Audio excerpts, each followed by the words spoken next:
up in the street and there's this, like a growth, like I guess you'd call it like a burl off this tree, but it's off like one of the branches and it's hanging there and it looks just like a penis and balls.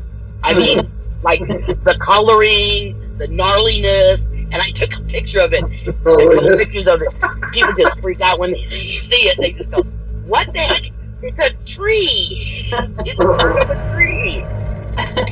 A very, very masculine tree, but a tree nonetheless. And we're back on the air live, guys. By the way, we are back on the air live for part 2 of our show here. We had a small interruption for some reason again, but they probably just don't want this information to get out there, folks. That's what it is. It's got to be the it's got to be the spirits. It wasn't my negligence to turn the fan on. Right? We're never giving everybody a coffee break. We're never wrong. Yeah, you need to see our video of the penis because it really, there's no mistaking what it is, that's for sure. Yeah. Well, this morning, it's funny that you talked about it. I saw this, I get my news flashes on my phone and they had one from the BBC. There are these certain kind of worm things, but they're big and they call them penis worms. And there was a bunch of them that like came on shore or whatever like that. And these things are big.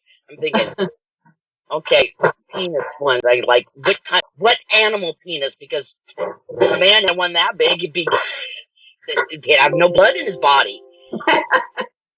You know, but can you see me? Just like it. Can you see me? Can you see me? Yes, I can see you. Okay. So I wanted to show you what I meant, and there's like no mistaking it too. Hold on a second. Okay, watch this.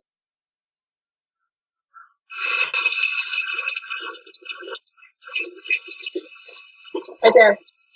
Oh yeah. Watch it again. You got some pervert ghost out there, like like he's a flacker. Here, look. I feel it. Here, look.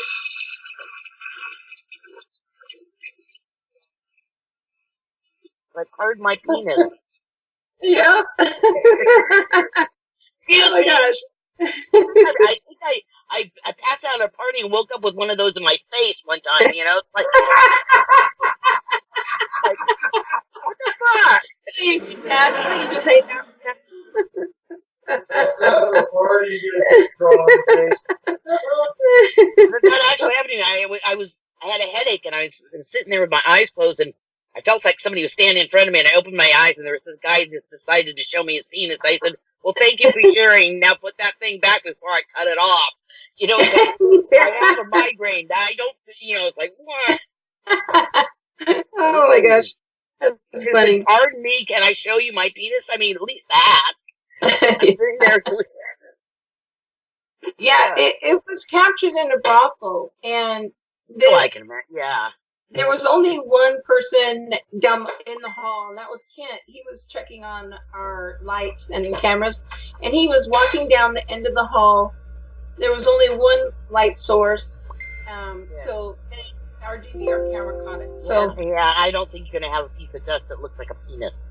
I know, right? Yeah, and yeah, that was pretty shocking, But also, another thing that we caught when we went to the Oregon coast, we caught a shadowed hand, and this hand is so big, and it had only 3 fingers. You can tell it had claws, and it tries to take a swipe out of Kent, and Kent can either see or feel something because he looks to his side.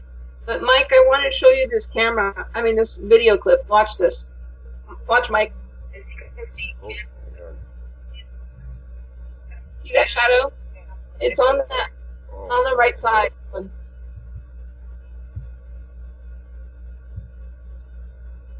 What the heck happened there? I see it. Looks down. Looks like somebody's doing one of those 3 jab fingers. things. Yep. It's only 3 fingers. Yeah, on the right hand side when you're looking at Yep. it. Yeah, this thing we believe is what scratches people and leaves a three marked Yeah. scratch. What is that video called again? It's called what was it? It was at Fort Stevens. Was one of the most shadowed person's clawed hand. Either that or it's a reptilian that's dead. Okay. And it's a ghost. Yeah, it was at a fort at Fort Stevens and Battery Russell. And we think this is what scratches people and leaves 3 scratches, and everybody says it's demonic. It looked demonic. It has 3 fingers and its claws, and we think it projected itself so large so that it could create enough energy to scratch someone. Well, if it's an older spirit or it's a spirit that's been conjured up, which, thought forms they conjure up. And sometimes they're not demonic, they're just thought forms. They, like, the way the devil looks is something that we made up. As a group. So, like I said, a lot of these things that people see that are in houses, they're energies, like glommed energies, like, how planets form. They spin around, they have gravity, and then they spin around just like making a crystal ball. It spins around, and everything gloms together, and all the rocks come together, and they all each have their own gravitational force, so they make a big ball. Well, it's kind of like that, and then we shape it with our fears. Whoever brings the thought form in. Yeah, so we know I would say that once somebody's identified that and seen it that way, and then tells the next guy, and two more people tell it, and they come in and they do the ghost hunting, and they're already waiting for that. So it creates it. Well, and I've seen that happen. For some reason, spirits attract me. They talk to me a lot. I'm sure that happened. But we were at Fort Stevens, and nobody was afraid. None of us were thinking. Nobody was thinking demonic anything. activity. The people before that it becomes expected, gives it life. Oh yeah, we believe that because your fear you leave this residue behind for sure. Well, we have priority here. We have a body. They don't. They don't have a physical body, and so we're fear of the unknown. A lot of it. And they can reach out and hurt you, but you can reach out and hurt them too. I know, right? Yeah.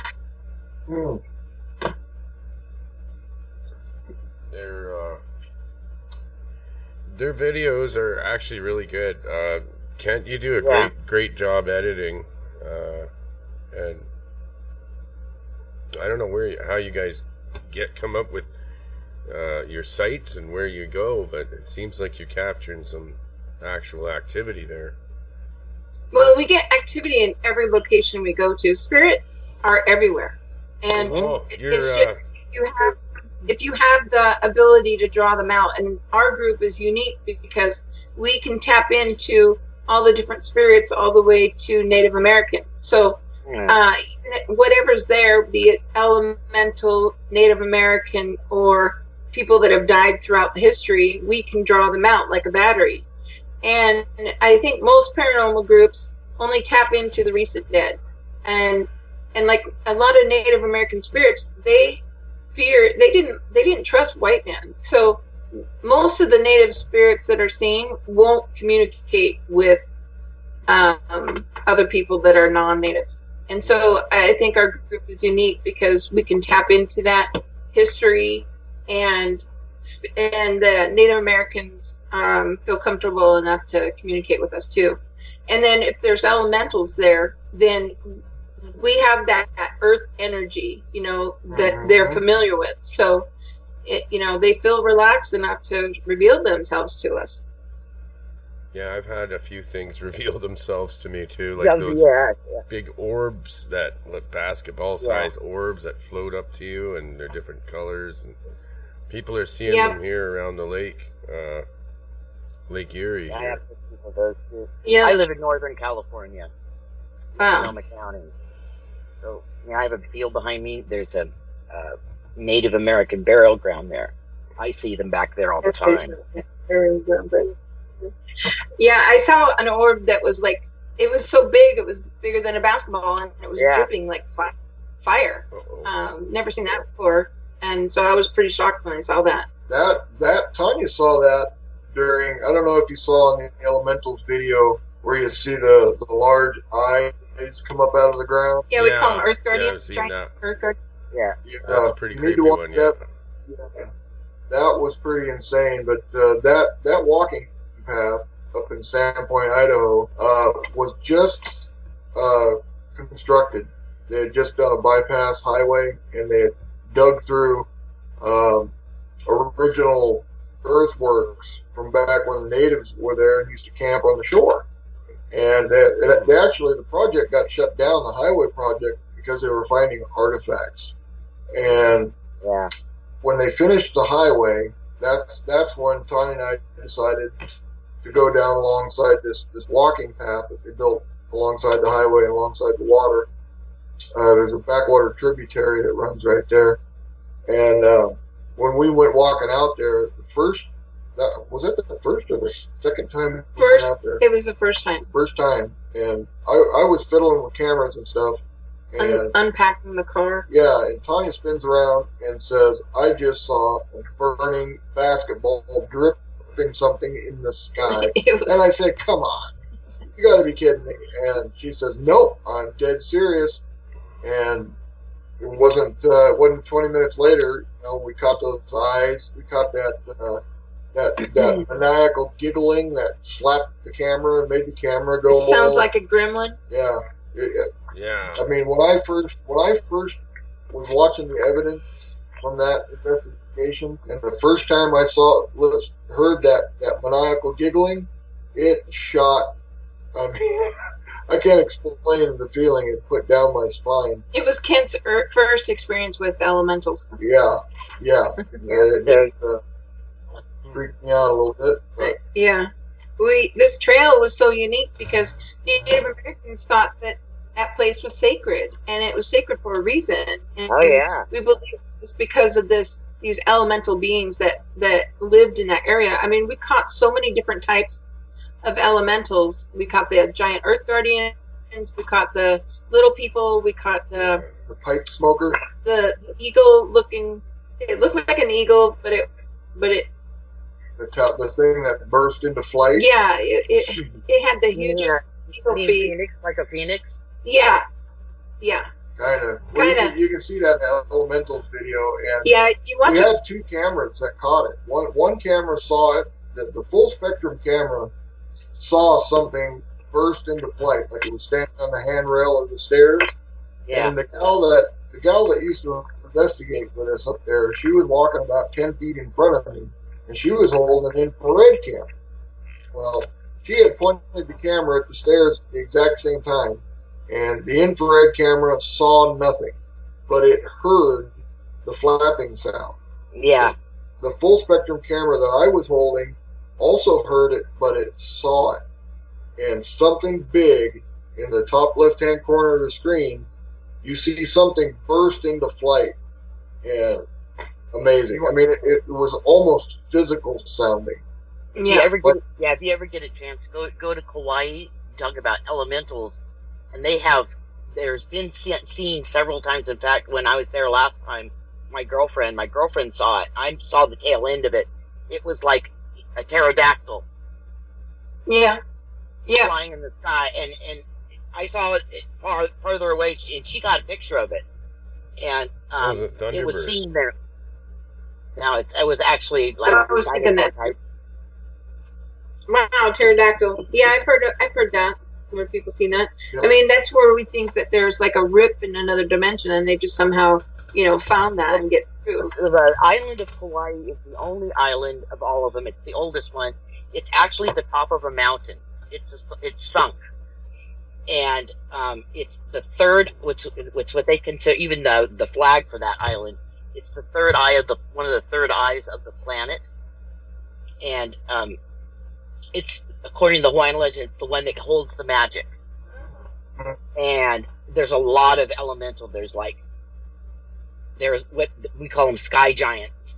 They fly through. I mean, you can see the clouds. The clouds are like alive. I have pictures of them where it's like people they're like people flying through the sky. And then I've seen them at night on the beach, actually come out, like out of the mid-air and unroll, like, like a shade unrolls. Mm-hmm. Their legs will drop down. It's really bizarre. Wow. That's cool. I would love to go to Hawaii. Yeah, Me too. Elementals tend to gather in areas where there's a perfect amount of different elements, and that's the earth, fire, air, and water. And they thrive on those areas. And Sandpoint was like that. I mean, I saw this. I still don't even know what it was. I mean, it could have been a thunderbird, but it was like buckskin color. It was pale, tan, and it was the size of a small plane. I mean, there was two of them, and I was picking up my kids from school, and I saw the shadow fly over my car, and I look up and I could see it was a bird. And so I got out of the car, and it really looked like an eagle, but it was all one color.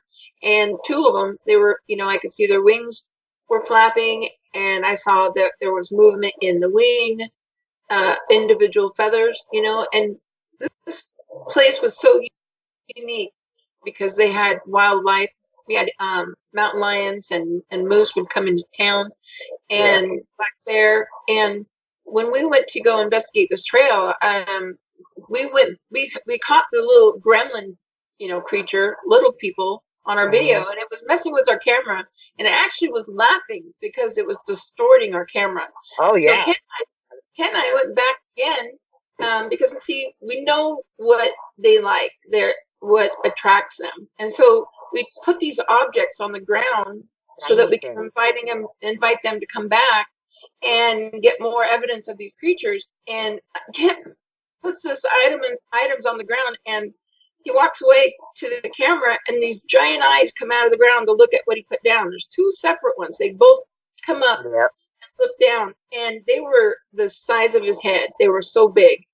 And we also we were shocked on that one. And then we went back again because we had a friend come up to visit us from another paranormal group, and he wanted to, go on an investigation with us. So when we were doing the investigation on that trail, we started walking on this bridge, and we could feel this energy moving underneath us. And it was so big and massive that I had to hold my hands out because, it felt like you were on a boat and it was moving. Like it actually tore the water out underneath us. It was you could scary. hear something crash in the water underneath the walking bridge, and you could feel it move underneath us. The energy was so palpable that when it moved, we all actually jumped. We actually jumped up when it moved, and we heard the water thrashing underneath us, and the whole thing. What's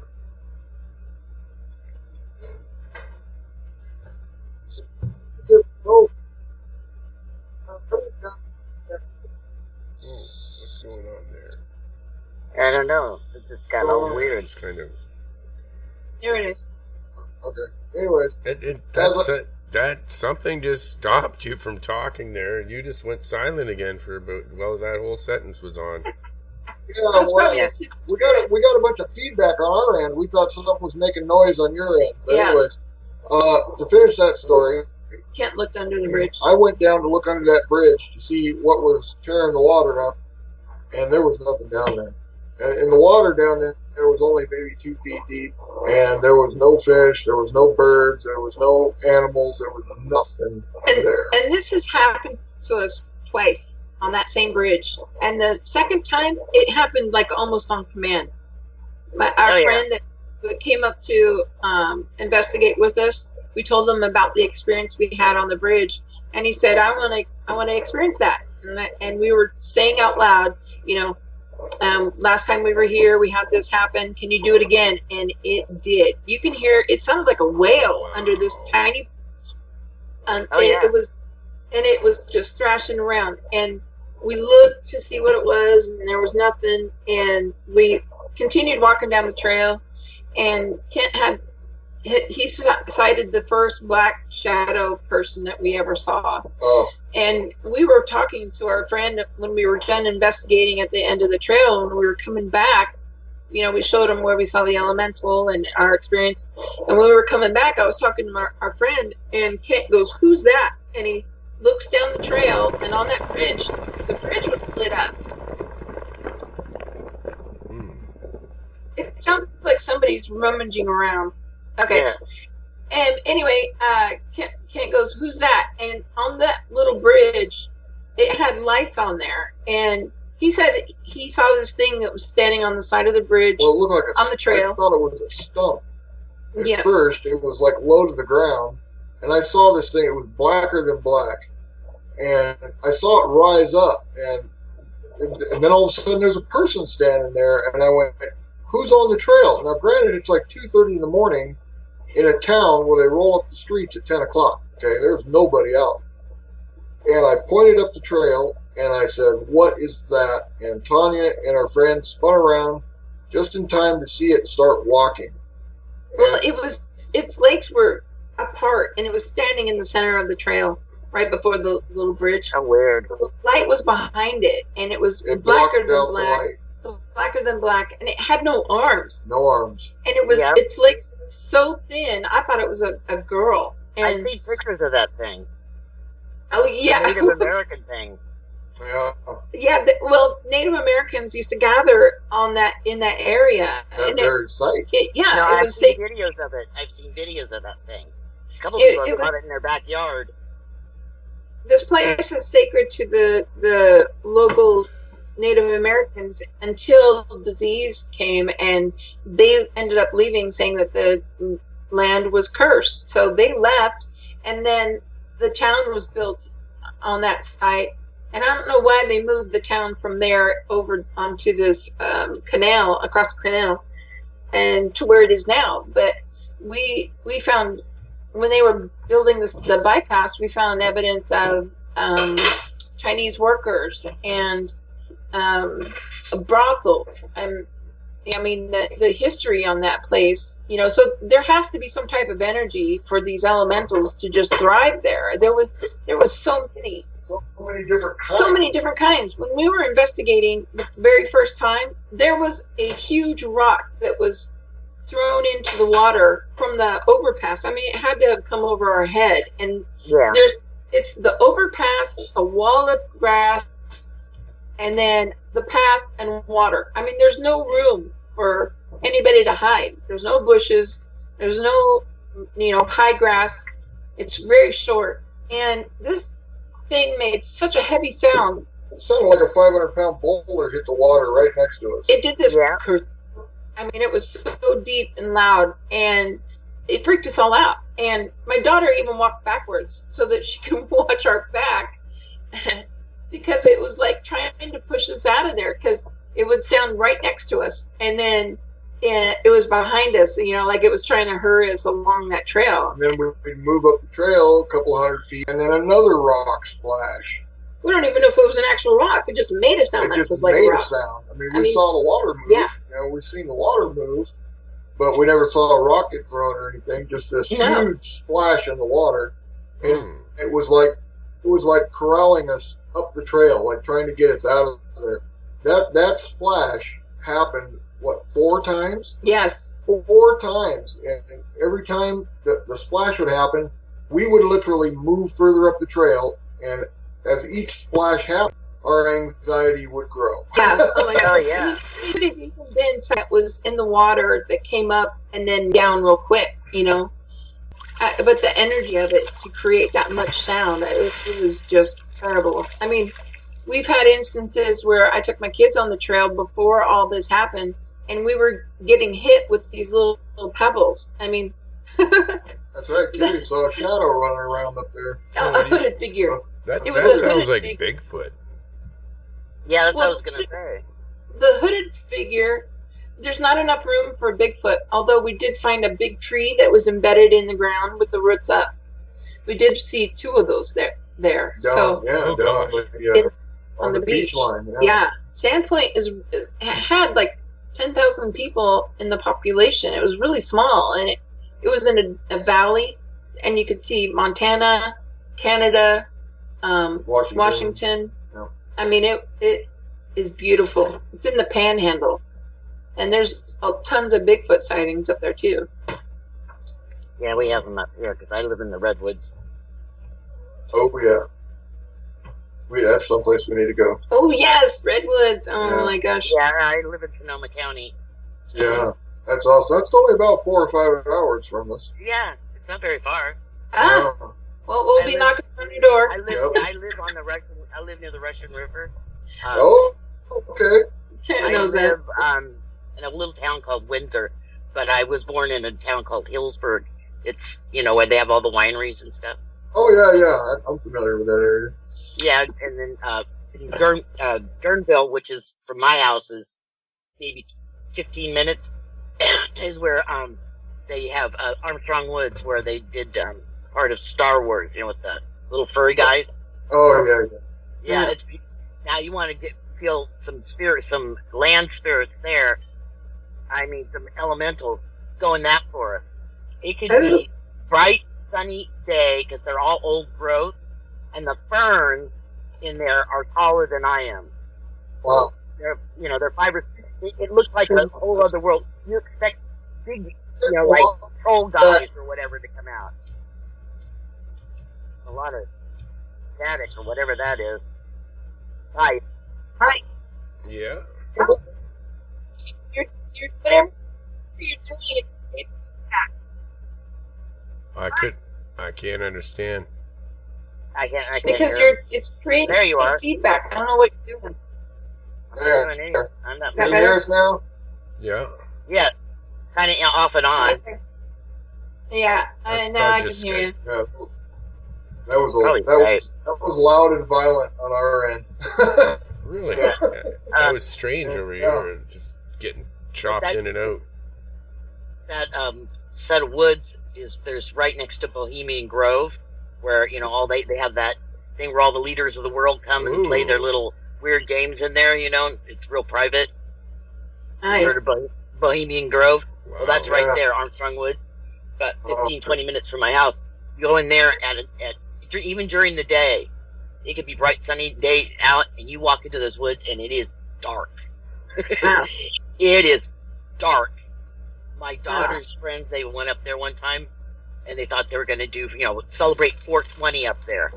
So they go up there, but they forget matches. They've got everything, but they've got wood, they got everything. They forget matches and lighters.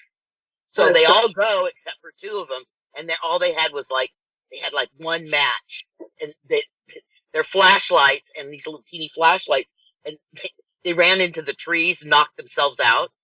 Oh, Because it was so dark. But it is beautiful in there. And talk about your elementals. They are everywhere. Nice. we'll put that on our to-do list. Yes, we they got have everything from. I mean, I've been up there because below there's 2 levels. The second level up above has a little, I guess you call it a little tiny lake up there with the old growth redwoods.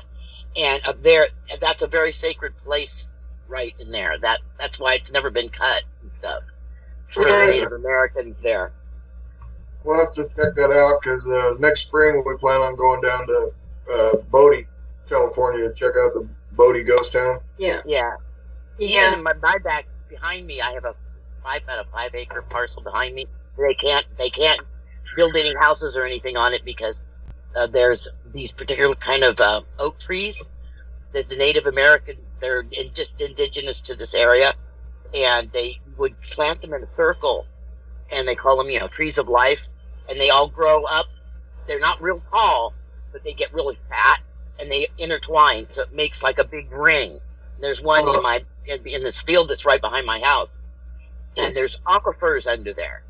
Well, somebody built a tree house with platforms, and summertime I'd go out there 1 or 2 o'clock in the morning, sit in the and watch the animals come out, because there's a couple of white owls that live up there, and raccoons. And I'm sitting up there one time with my girlfriend, and I swear to God, in this circle, how it looked like the vampires are coming out. The fog comes off the ground, and we're sitting there. Oh, this is so cool! And I'm looking in this circle. You could see Native American were a negative. They were white. It was they were moving, and you could see them doing. It was like a little village there, and I'm just going to my girl. Are you seeing this, or is it just me? Because I see things sometimes, and she's going no. And she just her mouth is just dropped open. We went out there the next night. Same thing happened. That's And great. several people. Yeah, and when I was living, I've been living here for quite some time, and I had this guy that was just being a real crazy person, and he basically stalked me for quite some time, and he used to sneak up through this field. Well, my daughter and I, we lived here by ourselves, and we heard this like Native American music coming out of nowhere, and so her and her girlfriend, they hopped the fence. They think it's coming from the next cul-de-sac because it was really loud, and it sounded live. And the funny thing is, as they walked away from my house, you couldn't hear the music out into the field. So you get close to the house, it started getting loud again. Went into the neighbor right next door to us, and it sounded like it was getting further away. It was like it was playing in my yard. And then it stopped, and this guy showed up. And every time that music would start, and then it would stop, that guy would show up and do something weird at my house. Huh. It was bizarre. And, then I come to find out that at one end of the field, there was a burial ground there. So that's got to have some pretty high energy. Oh, yeah. And I'm on a minor ley line, too. Sounds like that's worthy of you guys investigating that. It does. Right through my house. The ley line goes right through my house. That's my room, actually. Well, Nice. we'll have to get that GPS coordinates from you so we can find it later. Yeah. And Yeah. how did you know? How did you find out that it was a native area? That was a settlement at one time. Well, not. I don't know if it was a settlement. See, according to the, quite some time ago, if you go from my house and go, my dead road's a dead end, you go up over these like little set of hills, the river's right there. I find a lot of freshwater clam is in the dirt here, and a few other things we found. This at one time probably was the riverbed. So how I found that out was when I came here, I was the first one on my cul-de-sac, and they're all half-acre parcels. And then behind me, there's a 5-acre parcel, and then there's another cul-de-sac. And beyond that, it's like 2 and 3 acre parcels and little ranchette. Well, I wanted this piece of land because I wanted horses, and I thought, well, my piece of property on this cul-de-sac is the only piece of property that can access that road, access that property, and actually make a road, or driveway.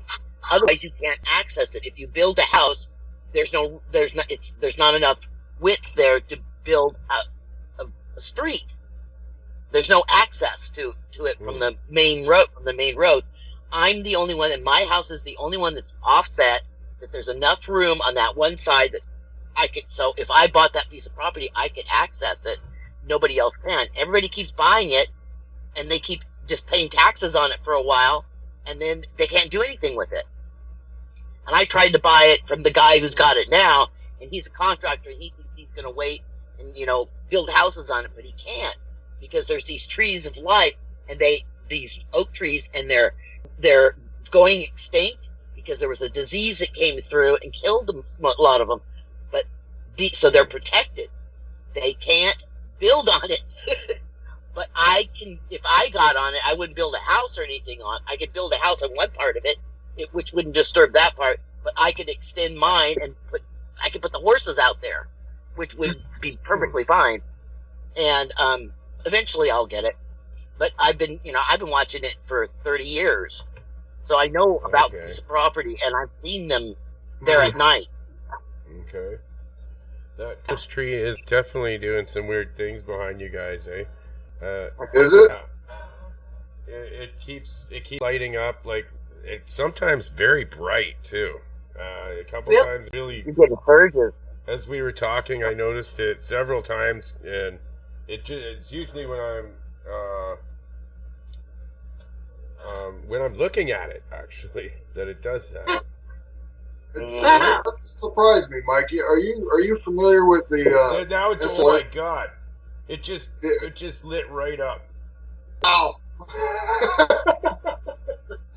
Are you familiar with the SLS camera? No. It's actually Xbox 360 technology that does a little stick figure. Yeah, it makes a little stick guy.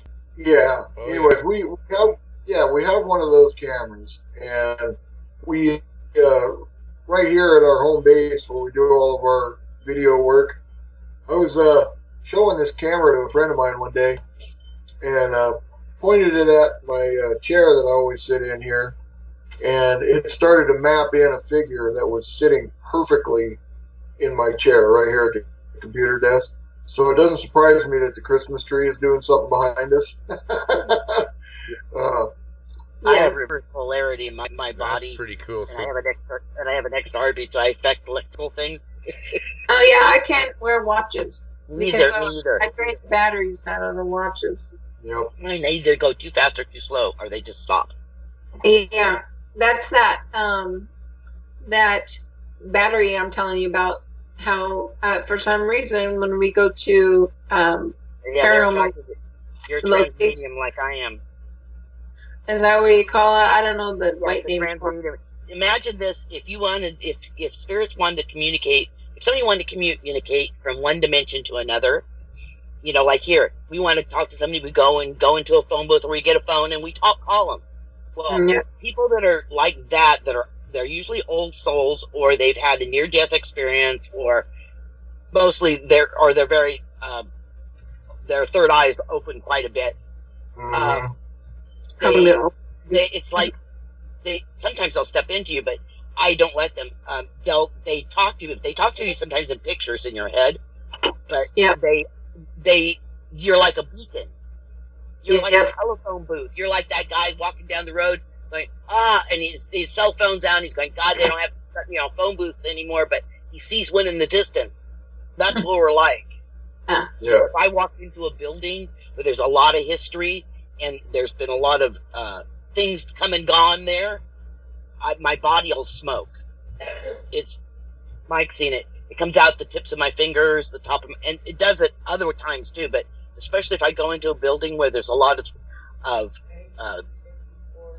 dimensional energy, I would call it, because that's all it is. It all exists in the same space, just in a different vibration. It'll come out the tips of my fingers, the top of my head, all my joints. It's really weird. It's like heat off of asphalt. Right. Yeah, I can actually hear spirits talking. That's my gift. I can hear them, and I can see them. But mostly I can hear them, and it's weird because I have ringing in my ears, and I have a hard time. I have a hard time hearing normal. You get a lot of downloads. Yeah. Download. Here we go. They don't want me to talk about that. Or something. So we got. They don't want me to talk about that. But my gift is I can hear them, and so when we go to a location that's haunted, when they start talking to me, that's when we turn on our cameras, and that's why we've been able to capture a lot of great evidence, because we know when spirits are ready to communicate. I just know what they want. I just know what they want. Well, most paranormal groups, they just randomly pick a room to start investigating. And that's kind of like shooting fish, in the dark, or shooting in the dark. Yeah. And, they usually come to me. I don't have to go to them. Unfortunately. We've got a lot of sightings around this town that I just moved to. In the woods, on the hills and around the area. It's a valley, but they've a lot of sightings of headless people. And someone told me that this could be where there was war. There was the Civil War went through here. And there's soldiers in the woods being seen that are like walking, and they have no heads. Yeah. So there's a lot of tales about the headless horseman may come from this town. That story. That's what I was told. Yeah, that's cool. Yeah. This is Vienna, Ontario. It's a little town. It's actually where Thomas Edison was born. Yeah. Really, that's very interesting history of Thomas Edison. Yeah. But see, I remember my first ghost experience was when I was little, and the spirit that I saw was just like this big cloud, but I could see these black eyes in the cloud. Mhm. And I was with my family, and I was coming to see my grandmother near our reservation, and we were getting out of the car. I was with my aunt and uncle and my cousins, and when I got out of the car, I went to run really fast in the house because Native American children are very competitive, like extremely competitive. Oh my gosh. Yeah. And so if you're not the best, then, you know, you have to be good at everything you do. And when you're a child and with cousins, if you're the last person, you get whatever's left over. And so I wanted to get the best toy. And so I was running before the car even stopped. I jumped out of the car and I went running in my grandmother's house, and nobody was home yet. And I go running in the house, and I come around the corner. There was something in the doorway, and it was, all I saw was this dark cloud. And I thought it was like the coats that was hanging behind the door. Yeah. But the door was open, and this thing was in the doorway, and it just filled the whole doorway. And it had like a cloud. It, you know, it's got those round corners, you know, all over. Yeah. Yeah. And the eyes that were in the cloud was black. I when I described it, I said it was, the eyelids were even black. And when I come around the corner, it moved, and that's how I knew it wasn't the coats behind the door. And I was so young, you know, I slid actually, and I was looking up at it because I couldn't believe what it was. And what it was doing was looking at my family getting out of the car. And when I come around the corner, I shocked it.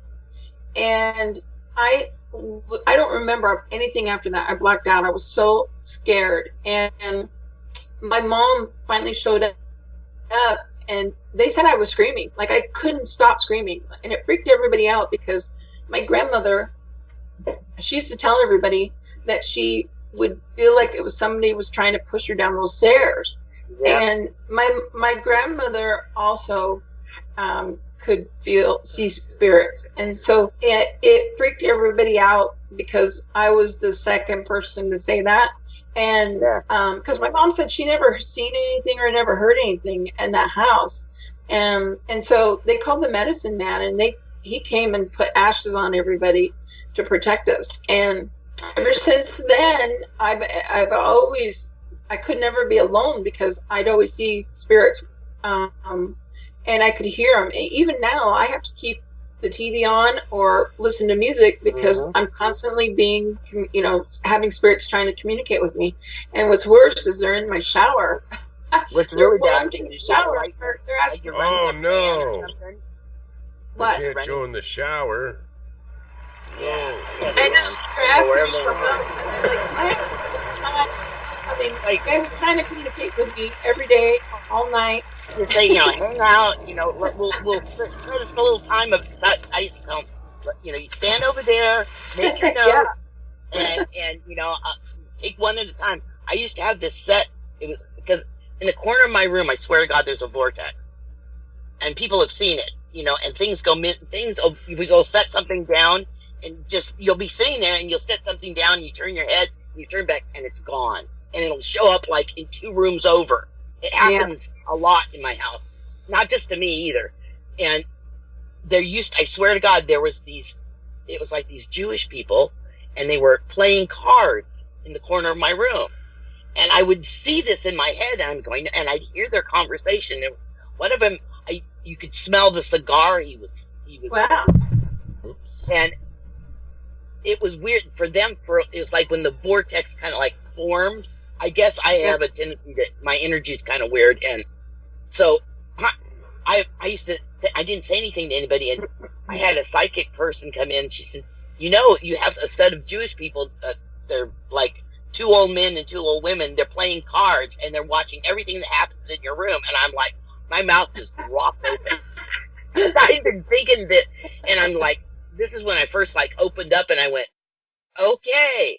And, you know, they just get a kick out of the stuff that comes in your room. Yep. Because it's like a thoroughfare. Yeah. I've actually had people say, I swear to God, it looked like there was people lined up on your roof, standing on your roof right over where your room is. And it's like a line. I've had a couple of psychics. I've actually had a lady that pulled over at my house at one night that lived in the next cul-de-sac. She goes, you know, I swear to God, she goes, you know, my friends and I across the street, she goes, we've been talking, wanting to come over to your house and see, because everybody says there's a witch or something over there. Because there was a 2-story like little playhouse. I had a stuff down below, but my daughter had a playhouse up there. And I'd go up there and meditate. And in the evening, in the summertime, and they said this blue light would form. And I had no flashlight. I had no nothing. I guess it comes off of me or something. But they said they could see, it looked like people on my roof. And she actually drove down here just to make sure that she wasn't seeing things. You know, she was freaked out. I don't know, but it's crazy. Weird. Yeah, it's pretty bizarre sometimes. I had to kind of clear them out of my room. Yeah, our place is never safe, although we, practice using herbs and we bless our own oils and water and items, and we work with mineral stones, and, everything has energy. Crystal. Yeah, and we work with energy, and everything has a perfect balance, that we can't have too much good or too much bad. And when you look at the land and there's been so much blood spilt, we have to purify that land again and put back more positive. So everything has a balance. Otherwise things don't grow, and, spirit activity is pretty high. And well, the changes have to come from within us first, right? That's what the Mayans say too. The changes have to come within us first. Respect the place that we live. It's not with everybody, or you can't elevate spiritually. You have to change inside. Yeah. My goes a long way for we harvest all our own sage, and even we had that. What was it last year? We had that perfect eclipse here in Bend. Yeah.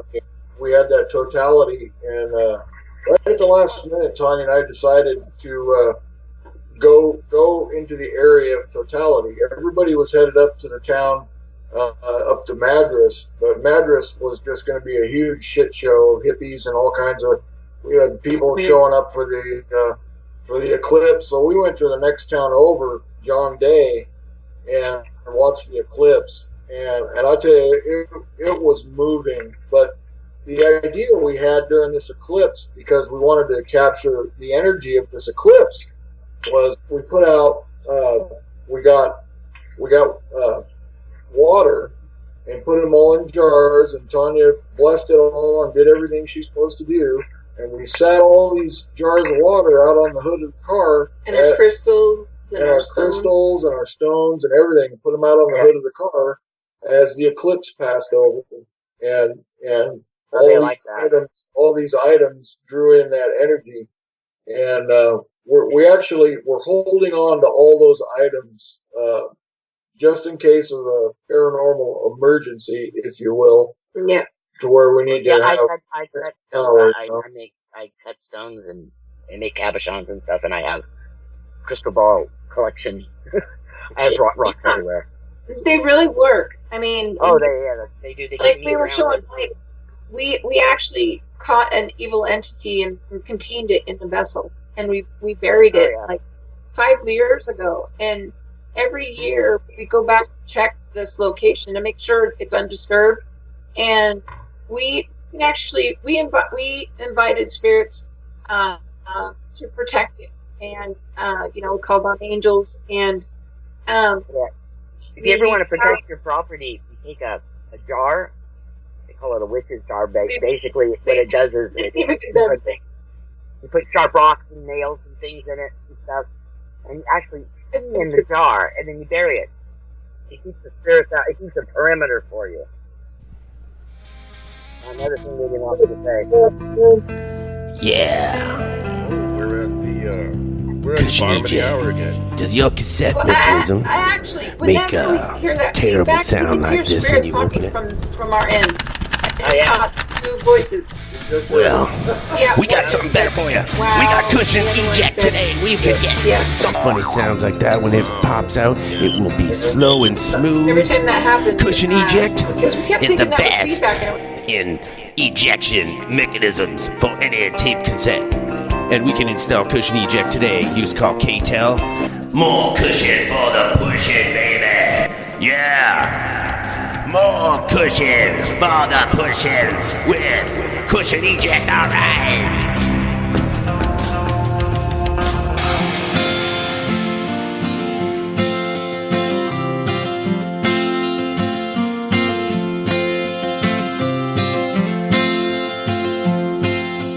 Met her on Tuesday night, hair on fire and ice cream eyes. I was so scared, don't know why. When I'm with her, everything's alright. Said, hey babe, I think I got a plan. Come on, take a ride in my big black van. If it works out, I could be your man. That's a little story how it all began. She tells a dirty joke when I'm feeling blue. Pours me a drink, maybe sometimes two. Lord, I'd hate to see her go. I love that girl from Buffalo.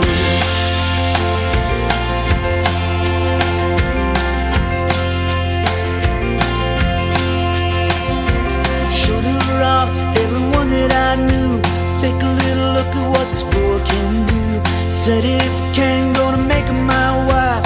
Gotta keep her close the rest of my life.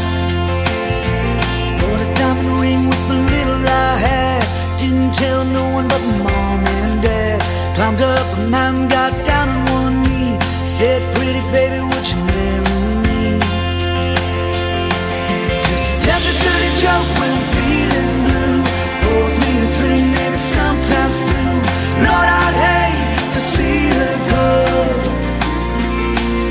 I love that girl from Buffalo.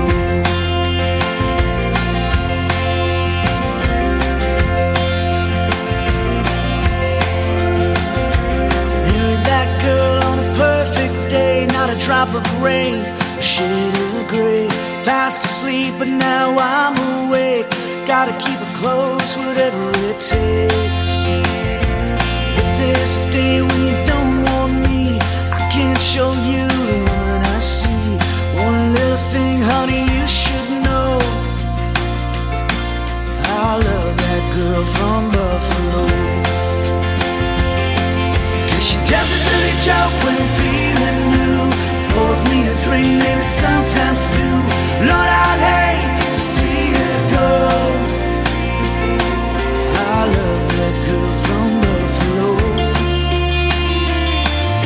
I love that girl from Buffalo.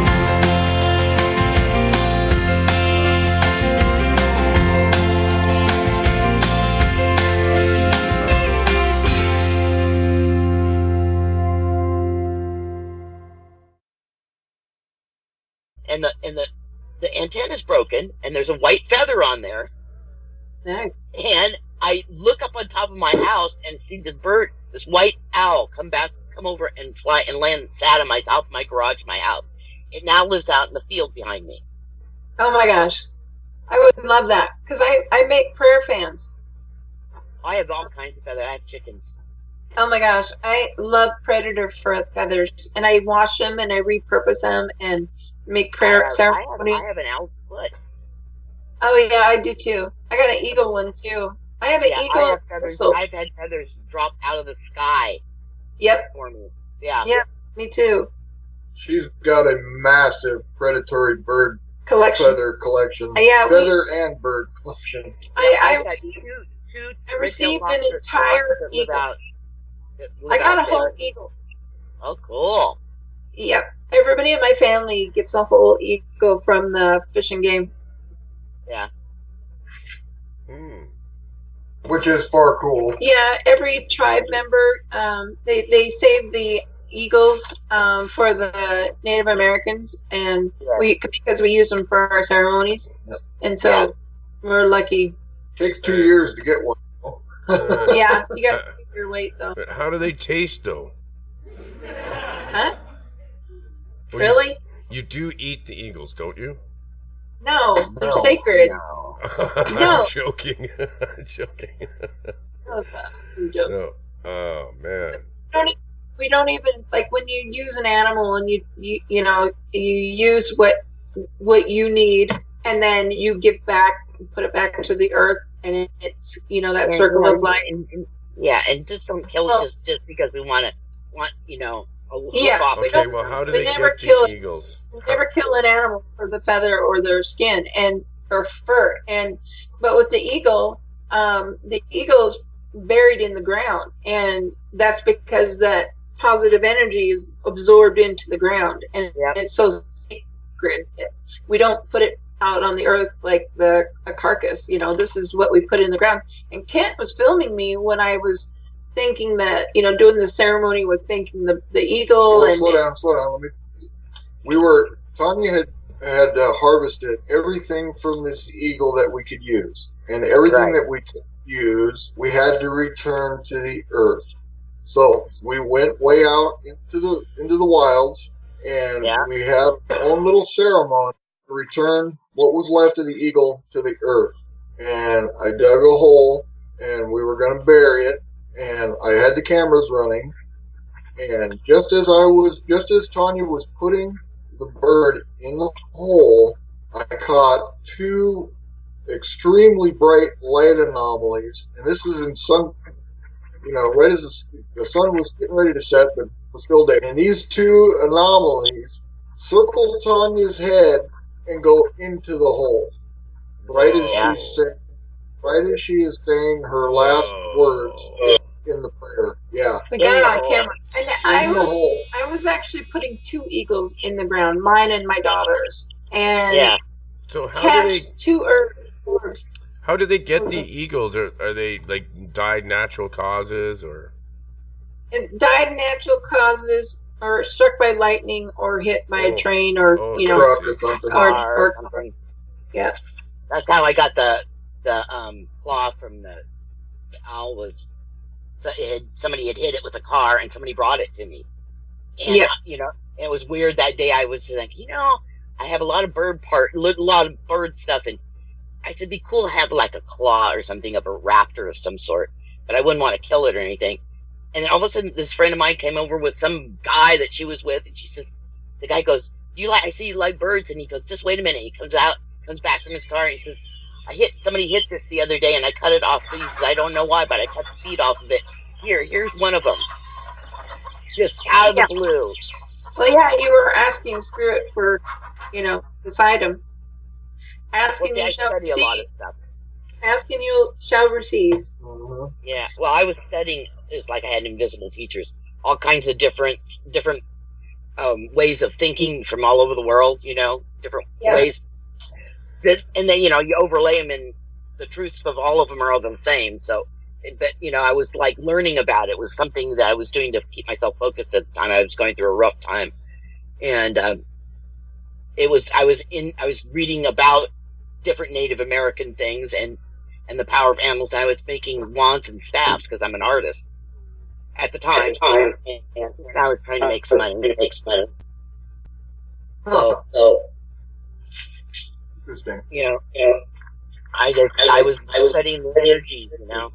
Yeah. Huh. I like to make staffs too. Staffs? Yeah, I love staffs and wands and stuff. Like, I really like to make my own drumsticks. I'm gonna probably do that. Oh, there you go. Yeah, I sold quite a few of them. Spiritual when you make your own tools and your own things like that. It's better to make them. The energy's a lot better instead of having buying a staff. The trees usually give them to you. I got my drums right behind me here.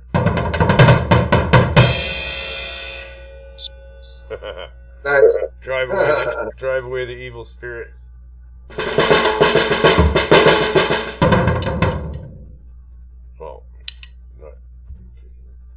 not gonna kick her right now. That's pretty cool. I could just turn around and play. Yeah, that's cool. I just spin my stool around and I'm facing my drum set. You're right there. Nice. Yeah. I do have a question, but Tanya's not here right now, is she? Yeah, she ran in the back room. Okay. She'll be right back. Okay. This question maybe you could answer too. Sure. I got some friends that are like, you know, their religion, I think it's Jehovah's Witness or something like that. But they believe that any kind of paranormal activity is all demonic. Yeah, that's a load of crap. Yeah. It really is. We had a guy that was aspiring to be part of our group a couple of years ago. The whole thing turned ugly. Anyways, he's not with us anymore. But anyways, he was the same way. You know, the further we got into it with him, everything to him was demonic. Everything was evil. Everything, you know. Angels are falling. Yeah, everything was Nephilim. Everything was fallen angels. You're looking at all the bad things and conjuring them up. That's how the church made people believe that, though. You know. Oh, I know that. He says even UFOs and aliens are that's all demonic too. Yep. That's exactly how he thought. Yeah, he said the angel or the aliens were Nephilims. But you know what's sad is that he thought he knew the Bible inside and out. He could quote it perfectly, and we were going to have him be our religious, go-to guy that knew everything about the Bible. So if we had a question, we go to him, and he, would do the references and stuff. And we went to a location and that had possible possession, and it was with the psychic who was struggling with these entities every night, and she wasn't getting any sleep. She was attacked and raped, and so we told everybody in our group that you have to be you have to be in control of your personal demons. You can't have any secrets. Doing the paranormal, it's a tricky thing because you can't have something. You can't have any weakness because these demons will, they'll prey on you. Exactly. And this guy had a problem with drugs and alcohol that we didn't know about. And when we went to this location, we brought in a deliverance minister, and she didn't believe in the church at all. So every time he would do a cleansing, she didn't trust that it worked, So it wasn't working. And she wanted me to come like every week and do a cleansing. But see, when somebody is struggling like that, they have to do their work too. And that's not, you have to have a lot of faith, and faith is a big thing. Reality is what you believe it to be. If you don't believe in something, it's not going to work. Just like medicine won't work if you don't believe it's going to work.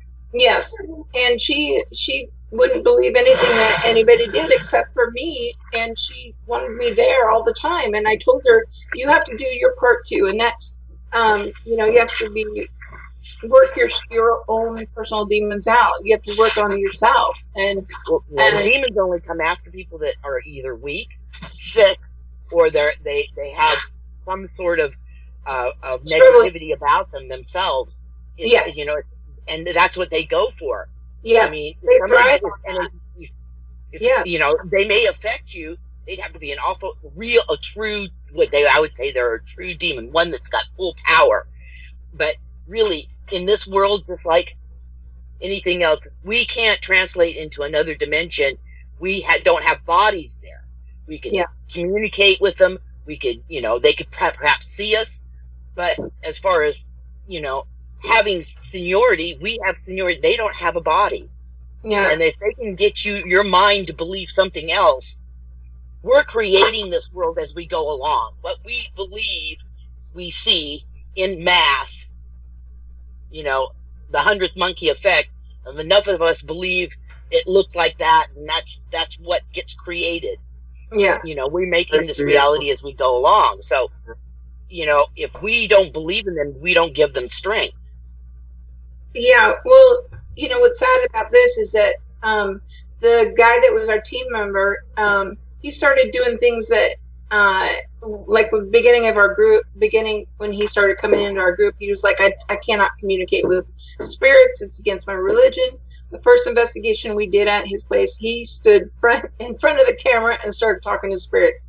Like, it got so bad with this guy and we kept telling him, you've got to be in control of your personal demons. And that means being upfront and truthful about it. Face it. And he kept trying to hide it. It puts everybody else in danger, too.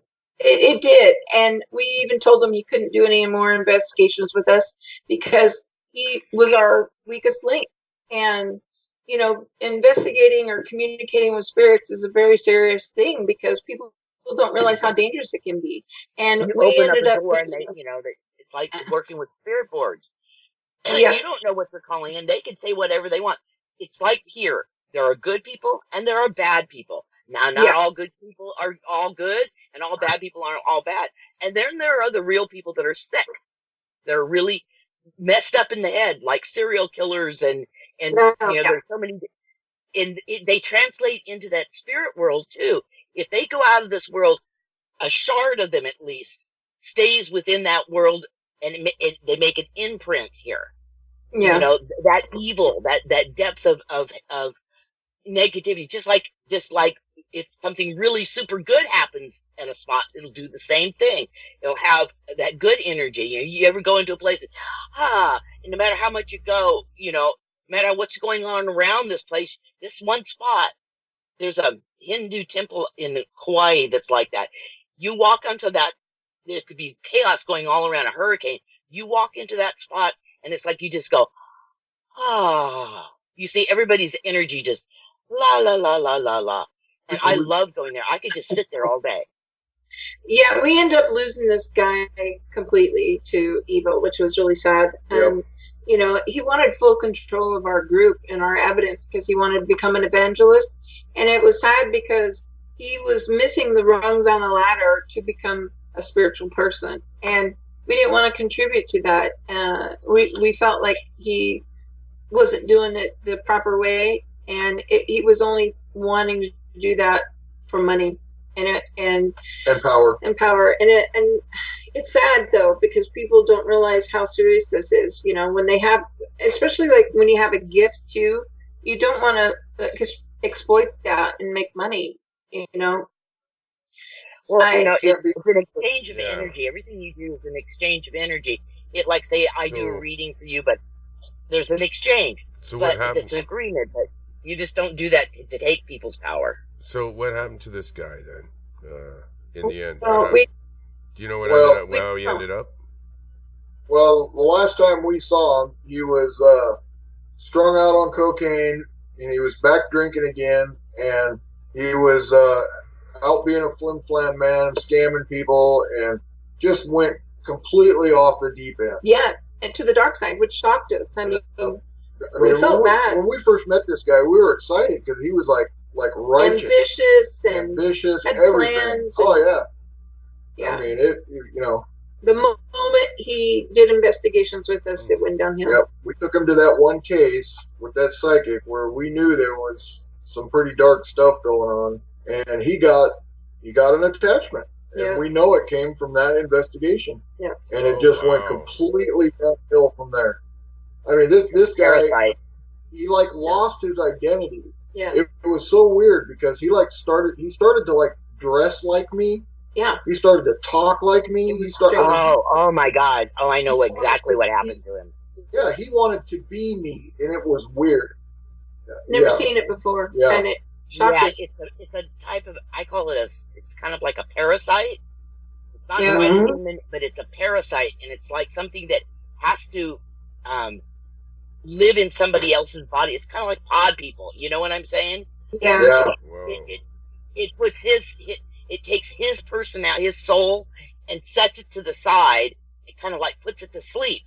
Yes. And it's kind of if you look at the energy, it's kind of a combination of a like a doppelganger. Yeah. And that kind of, or a pod person. and That's I've an seen it in archon. people that, yeah, and sometimes it'll cause people to have multiple personalities. Yeah. Yeah. Yeah. Oh, yeah. We saw it. We saw all that. It's weird because once you start investigating, it's almost like your eyes are open, and mine has always been open. But we've had people that were interested in the paranormal and they wanted to do an investigation with us. There's And more usually unseen than there is seen.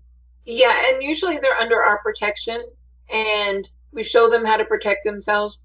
But what's funny is that the moment they do an investigation, they start seeing things. They're like, "Oh my gosh, I saw spirit activity in my home." We've had to go to It's been there all the time, but you open your eyes like a child. Yes.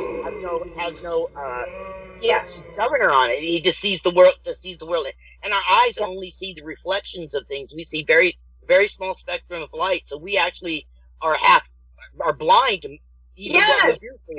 And it's sad because you're only half living. It's sad.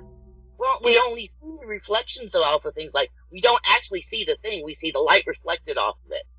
So we see in shadows. Well, we're looking through the veil. That's why. Yeah, and unless you're lucky to have your third eye, or you've worked your third eye open, or you have it happen like me, that didn't know it was open. I thought everybody else, did the same things I did, and then one day I went blam, and I'm seeing it in 3D color, going, "What the frick is happening?" And I was going through a trauma, and I thought, okay, I'm losing my mind, but no, I started knowing things like what people did, what somebody's mother was buried in that I'd never met before, kind of weird things like that. And it was like, bam, it's open. Yeah. And that's why we wanted to start filming it, because we had so much spirit activity. And, we always try to describe it to somebody and they're like, wow, and you wonder, are they going to believe what I'm saying? So we wanted to film our activity because it was so crazy. So we started filming everything and putting it and sharing it with the public. And we get some of the craziest stuff, like the 8-foot tall figure we caught in the cemetery. It wasn't Bigfoot, it was 8 feet tall. It was like a bright blue or white, and it had a humanoid figure, but its arms was as long. It went down to its knees. And a lot of them are dimensional beings that are coming through. That's what we were thinking. It was like a celestial being. That's the conclusion we came to. Yeah. Like a watcher. A watcher. Because of it's because what we've been able to capture on video. Multiverse. Imagine a multiverse. It's like, imagine bubbles, like blowing soap bubbles, and you've got soap bubbles next to a soap bubble, next to a soap bubble, next to a soap bubble, and these are all alternate universes. It just goes on, and they all have a different vibration, and they're all right next to each other. So then there's that's what a black hole. It's like a little tunnel that goes from one to the other, but it's like they're like all connected because a lot of these are created. They're like we're in all of them, and we are conscious of all of them. Yeah, and you got to see our video. You got to see our video. This was a clear image, and we got it all on camera, and you can see it walks 40 yards and then it comes back again and then it disappears. But we got this whole thing on one shot camera. Yeah, I was watching that one. It's amazing. Yeah, that we not only got that figure on infrared, but we also got it on full spectrum. Yeah. But because the dark nature of full spectrum, we decided not to put that one up because it is a little harder to see than the infrared one. But we did catch it on two video mediums. So. And that's not the first time we've got an 8-foot tall figure several times. We went to what was that, Wolf Creek Manor in Oregon. Yep. Yeah. And oh my gosh, we pulled up to the site, me, Kent, and Katie, and there's a tree line right next to the parking area, and we can actually hear something big moving in the trees. And, and it was the parking area, the tree line, and then water. So there's not a lot of room for this thing, to hide. And yet you can hear something really big and heavy walking around in these trees. And Kent was around the corner putting up a camera, And we're like, Kent, can you hear that? And he's like, yes. And we were tripping because it was so loud. And Katie and we had the FLIR camera on it. We couldn't see anything with the FLIR because the trees were so thick. And then we went to, what was the name of that town? Golden Ghost Town. And we went in the buildings there. And after we were done investigating, the Ghost Adventures had done an investigation at this location. And yeah, I've seen that one. Yeah. One of the guys was so freaked out, he jumped out the window. And I was more freaked out. I was more freaked out about that was outside rather than being scared inside. We felt more comfortable inside the bombed out buildings than we did out in the woods. There was something huge in the woods that I was more afraid of than yeah, ghosts don't really scare me. But creatures do. Ghosts don't scare me either. Yeah. But when we left the building, after that we were done investigating, we caught another 8 foot tall figure walking away from the side of the house. So side of the church. Yeah. So we've caught an 8 foot tall figure more than once watching us. Well, most of them are more scared of you than you are of them. Well, it's a celestial being, and we do think it's a watcher, and we think it was watching us because of the type of evidence we've captured. We've caught some pretty amazing things, like the child, the elementals, the different types of creatures. Well, also back then when we caught that, we were a lot more active. We were doing a lot of investigations. This was 2 years ago now? Yeah. We were literally doing back-to-back investigations, and I mean it was like our whole life, 24/7. We were basically stirring up a lot of waves in the paranormal energy. And a lot of waves, and something, and all of a sudden here's this watcher watching us. Yeah. And we caught it several times at several different locations. Yeah, and you can tell it's an 8 foot tall figure. It's not like some mist or something. It's a solid figure, and it's pretty scary when you think about that. We actually went back again several times since then, trying to capture the they call them silk.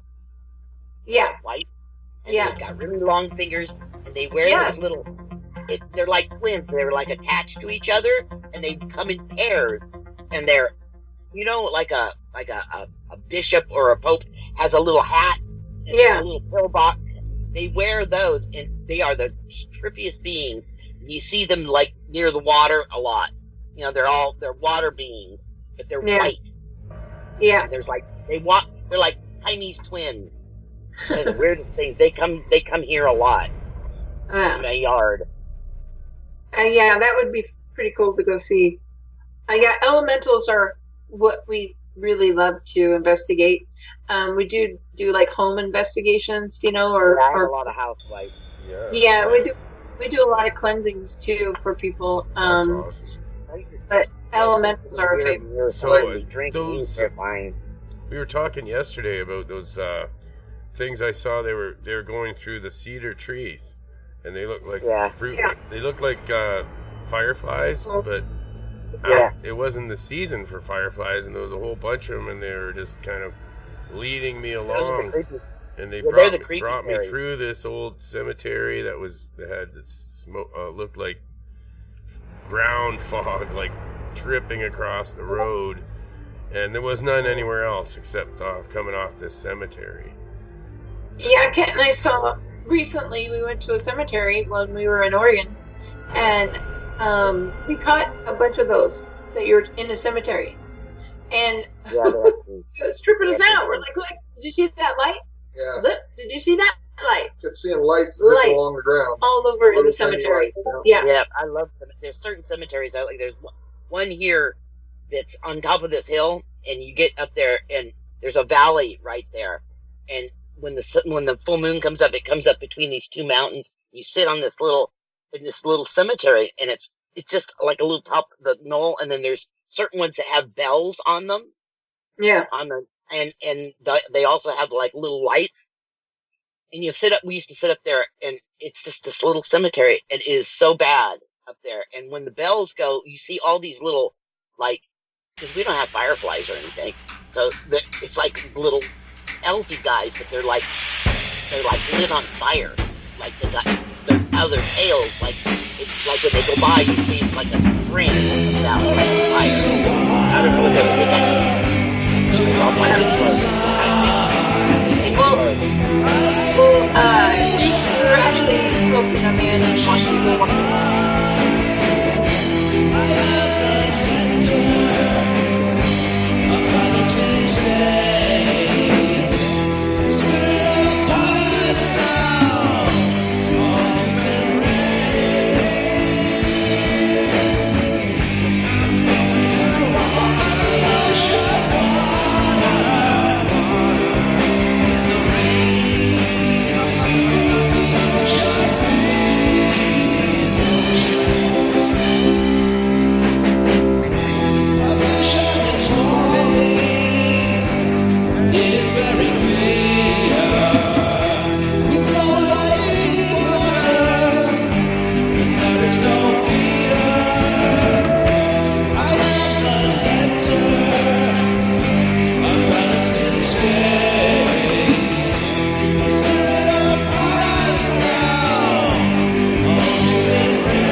I get migraines. It helps with my migraines too.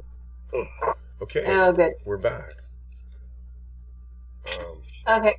I forgot what I was talking about. Oh, yeah. This guy with the poltergeist activity. And, well, Kent, we had a DVR system set up so in each room. And one moment we had caught, looked like hundreds of orbs, but they had a tail. And they were moving so slowly through the air like a snake. Up and down, up and down. I've seen that before, too. Oh my gosh, we're gonna put that up when we're done with the. That's like a poltergeist beginning to form. There was hundreds. It was crazy. I did get some. I got a couple pics when I was at that cemetery, and they turned out really, really weird. It's all like all you see is ectoplasm, and there was nobody smoking or anything, and you can actually see a human figure in the one photograph I got. Yeah, it's pretty cool. I put it up on YouTube. Yeah, that would be cool to see that. See if Mike can see this. Look at this one we caught. Yeah, you see it? It's similar to that. That's similar to what. Yeah, have a reflection sideways. That is very similar to what I got. And my friend Mr. Haunted from New York, he gets pictures like this in cemeteries too. I get that stuff over my head. Yeah. You can see the face and everything. It's crazy. There's actually Indian face in there. I see there's a face, yep. You can. Oh my god. Yeah, you can see his tight nose. Where is it? Right here. Yeah. See this line? It's the shine down his nose. Yeah. Right here. I see him. I can see it. It's even got clear. Yeah, and you can see a hand down here. 2 hands. And a fist right here. He was taking a swipe at my daughter like this. I can also see, it looks like also not just that, if you pull it out a little bit, over to your left, to the left, it looks like a big wolf's head with a paw coming out. Right? I mean, when we went to this cave, nasty looking thing, man. Wow. We'll have to. You have to check it out. They're probably gonna put that up somewhere. We're gonna put this on our website. Wicked. Okay, so you go to Facebook to your Facebook page. Your Facebook page, Tanya. Is that where we? No, our website. You have a website too? We have a new website. Oh, okay. I didn't even know that. Yeah, nativeparanormalseekers.com. Awesome. And we're going to put up videos and more photographs of people's never seen these photographs. One of these photographs that we caught in this cave, it looks like they're holding a staff above their head, and his arms are like Arnold Schwarzenegger. And I know it's because he wants to project his energy and how strong he is. But we also caught it looks like a mountain lion. We caught different energy of animals. We caught a lot of Native American, spirits in these pictures, and we even caught EVPs because we went down there. We had our family with us, and my son plays the flute, so we had him playing the flute, so it'd be like a trigger object, and we got a lot of.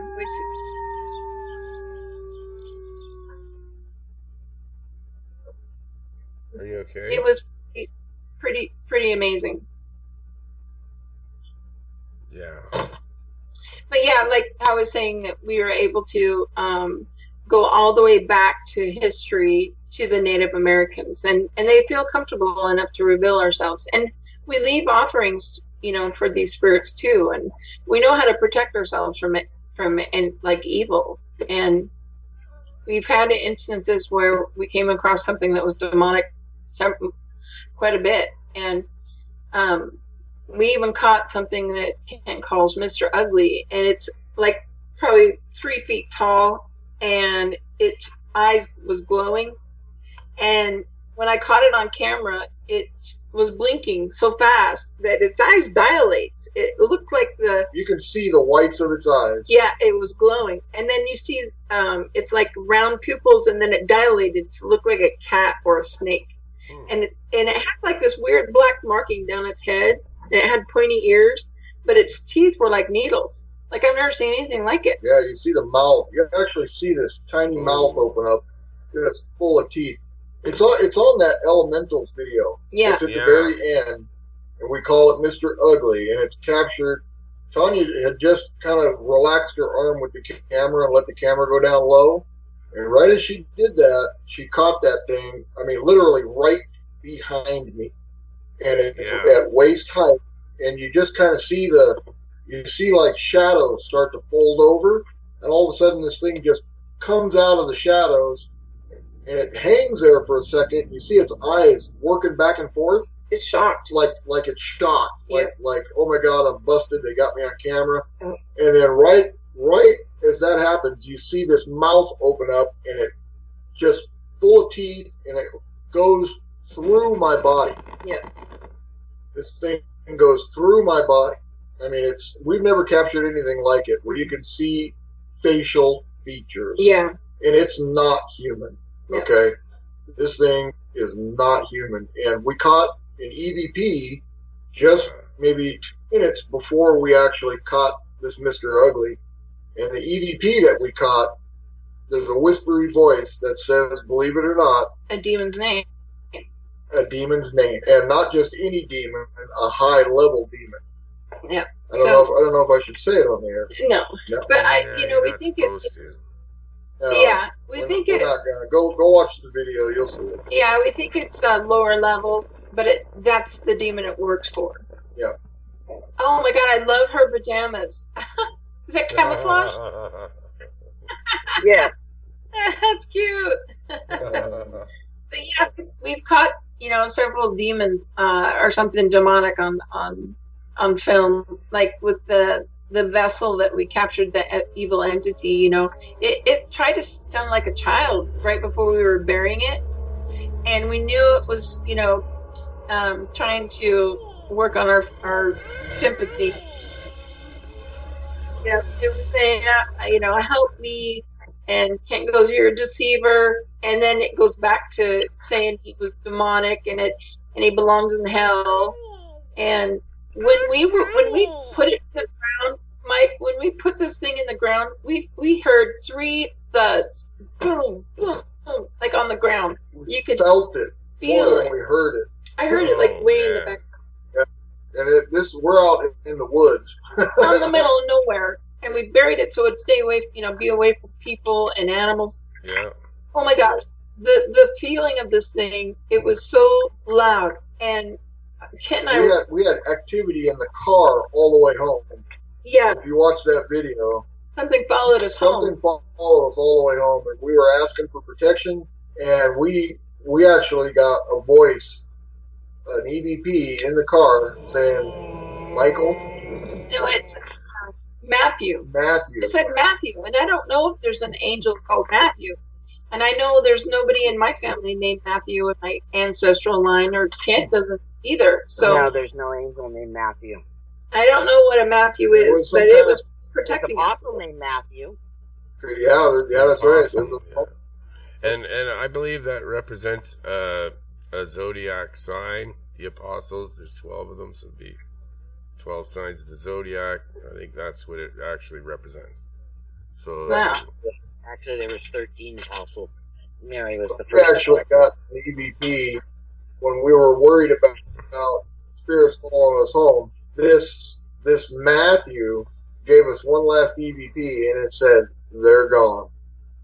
So it was defending us for sure. All of our equipment was going off, and we were like, "Oh my gosh, there's some kind of energy here," and we were kind of freaked out on the way home. And we knew that something, was there to protect us, but there was also something there with us that was negative. Yeah. And the moment we got into our gate, because we lived at a gated community, all activity stopped. Yep. I mean, it was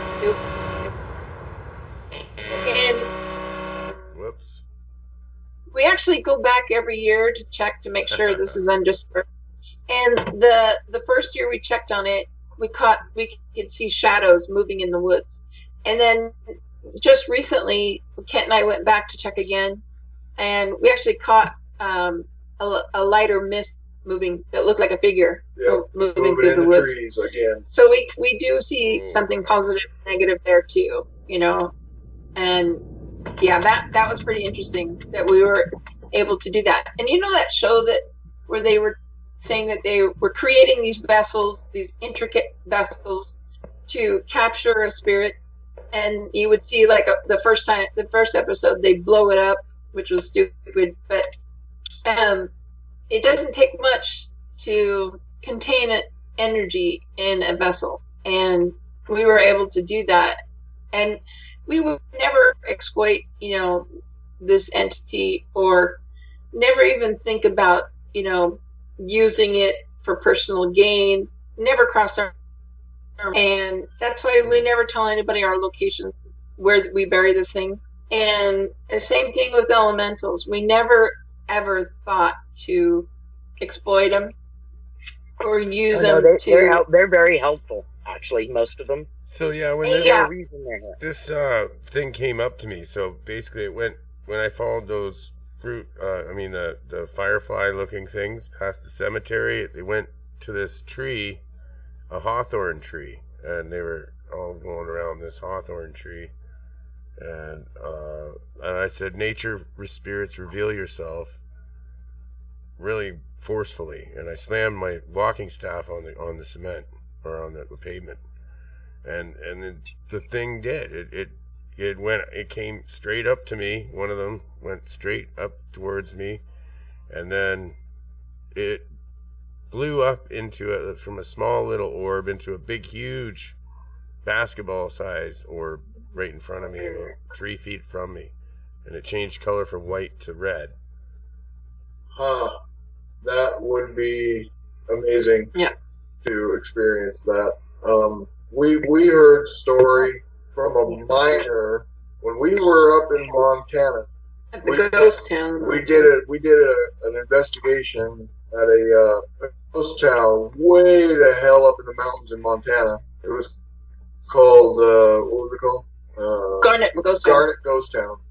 And we were talking to this miner as we were up there, and he experienced almost the same thing you're talking about, Mike. Yeah. He was standing at the entrance of an abandoned gold mine way up in the mountains. He's all by himself.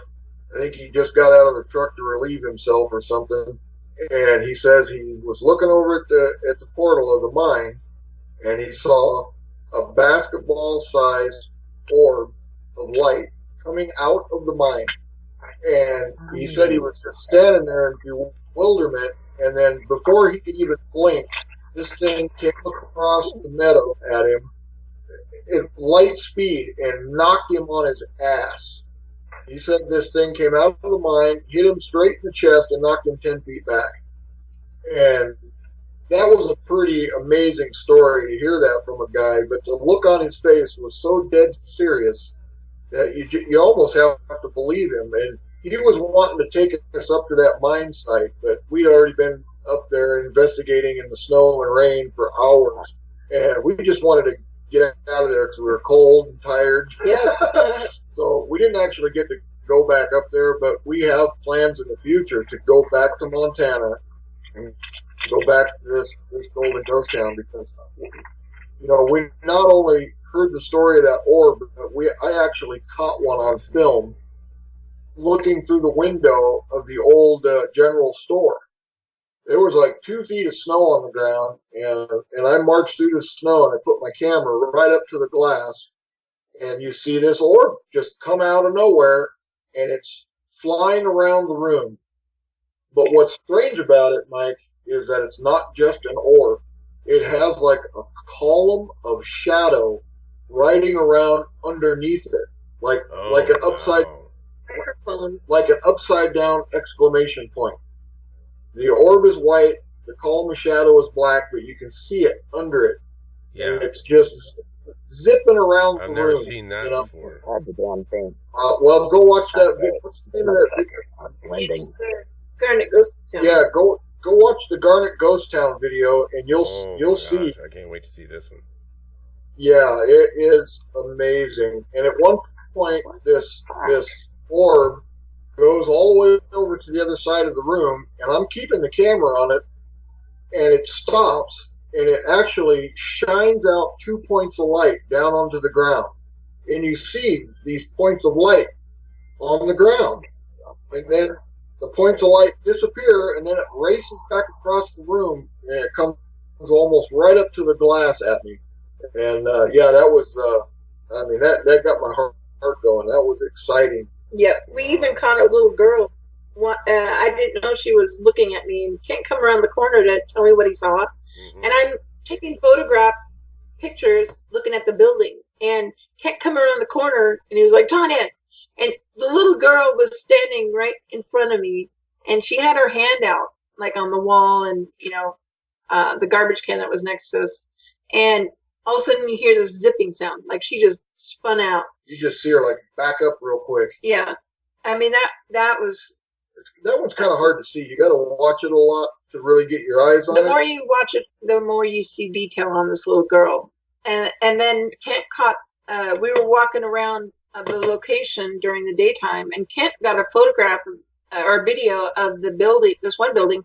And on the second floor, you can see an old man comes up to the window, and he had these huge handlebar mustache, and he's got a staff, and he actually comes up to the window, and it's all white. And this old hotel, crazy. This old hotel was locked up tight by the BLM, and there was nobody around. I mean, just the miners would pass through once in a while in their trucks. Yeah. But yeah, we caught that guy walking up to the window. We didn't see it happen till at the time. The time, we caught it during review. But in that video, I actually slow that video down, and I go frame to frame, and you see that guy walking up to the window, and you can see the mustache on his face. Yeah. And yeah, it's amazing. Just an amazing capture. I actually forgot about that one. I know, right? It's a good one. Yeah. Unbelievable. Well, yeah, Garnet Ghost Town. That's the name of the video. So yeah, those what do you think they are? Those things, Tanya? Those basketball shaped or sized? What it looked like? It looked like a sun, but sort of like you could see through it a bit, translucent, but it almost looked like fire on the outside of it, like. Yeah, we just think it's another form of spirit energy, and it was just a manifestation of its energy, and in its small form. It seems like when they're at rest, they're a certain size, and then they get bigger when they have energy to fuel themselves, or project themselves to look bigger. But yeah, we think it's just another form of energy. That's why they're always round. It's because round is the easiest, form to take or make. Yeah, is a circle. Yeah, but the fact that it had the wand, handle at the bottom of it, I don't even know what that was. That calm or shadow. the lights it was projecting. That it looks like a alien spaceship craft. And it's looking down on the ground with a light beam. That's what it looked like. But it's inside this old, store. Really? Well, I think they could be any size they want. Like, see, I was chased down by something like that in a tobacco field once, and it looked similar, but it was huge, and it was in the sky. And it, and it let two of these other little tiny ones off. They looked like little probe spheres that took off towards the woods. It was an old mercantile, and it still had items around in that store. It could have been. And what's weird is that Kent put his camera up to the glass to look in, and he was getting shocked. There was an electrical current that was shocking him, and through the glass. Through the glass. Jumping apart. Yes, exactly. It's what it sounded like. That's the exact sound. I was like laughing so hard because he was getting shocked. I made him do it again. Shock him again, yes.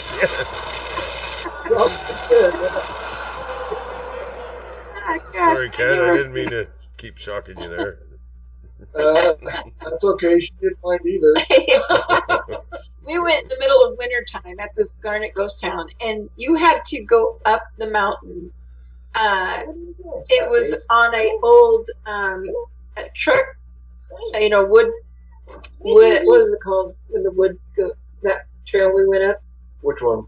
The Garnet Ghost Town, and we were going up one of those truck lines or roads. Oh, just an old logging road. Logging road. Yeah, so it was a logging road in the middle of winter and at night, and it was just Kent and I, and there was no tracks. We had to make our own tracks, and Kent went barreling up the hill, and I was hanging on for dear life, and thank God Kent's a great driver. And we get up there, and we're investigating, and you see all these dark, empty buildings on this hill, and there's 20 of them, and it was the creepiest thing, but it was so amazing because when we showed up, I was looking around to see what kind of animal activity was around there. And so I'm looking around, and this bird came out of the tree, and it flew down to land on a branch right in front of my face.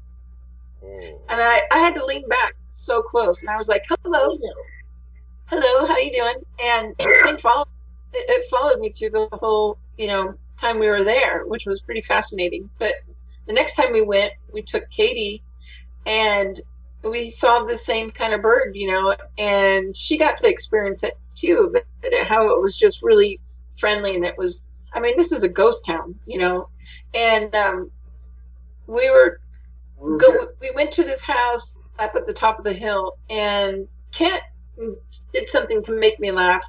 And I was laughing so hard, and we caught an EVP of this man. He said, "Jackie," and then he was like, "Jackie." It was so sad that my laughter awoke this guy, And when Katie was with us, Katie was doing like this reenactment of this Will and Grace, scene, and it was, so funny. and Katie got pushed, and we went back down to the car after we were done investigating, and Katie got knocked over again, and her purse come flying out of the car. Whoa. And Yeah, we were actually getting ready to leave, and we were. Yeah. I was loading equipment back into the back of the Durango, and Katie goes, "I just got shoved," and she was standing there and saying how she got shoved. I popped my head up just in time to see her purse get launched out of the back seat,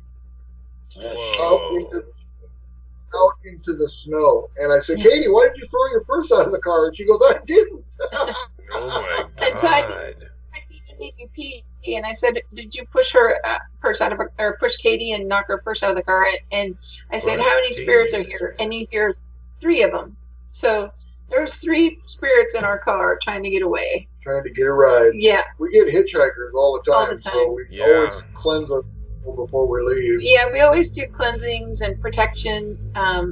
We always work. We work with energy all the time, so we know how to protect our group and our family. And we make sure, if anybody is sick or feeling down, we rally around that person to, boost them up. So it keeps our bond really strong, and also our protection, with our family. And spirits are allowed into our home as long as they have no evil intent.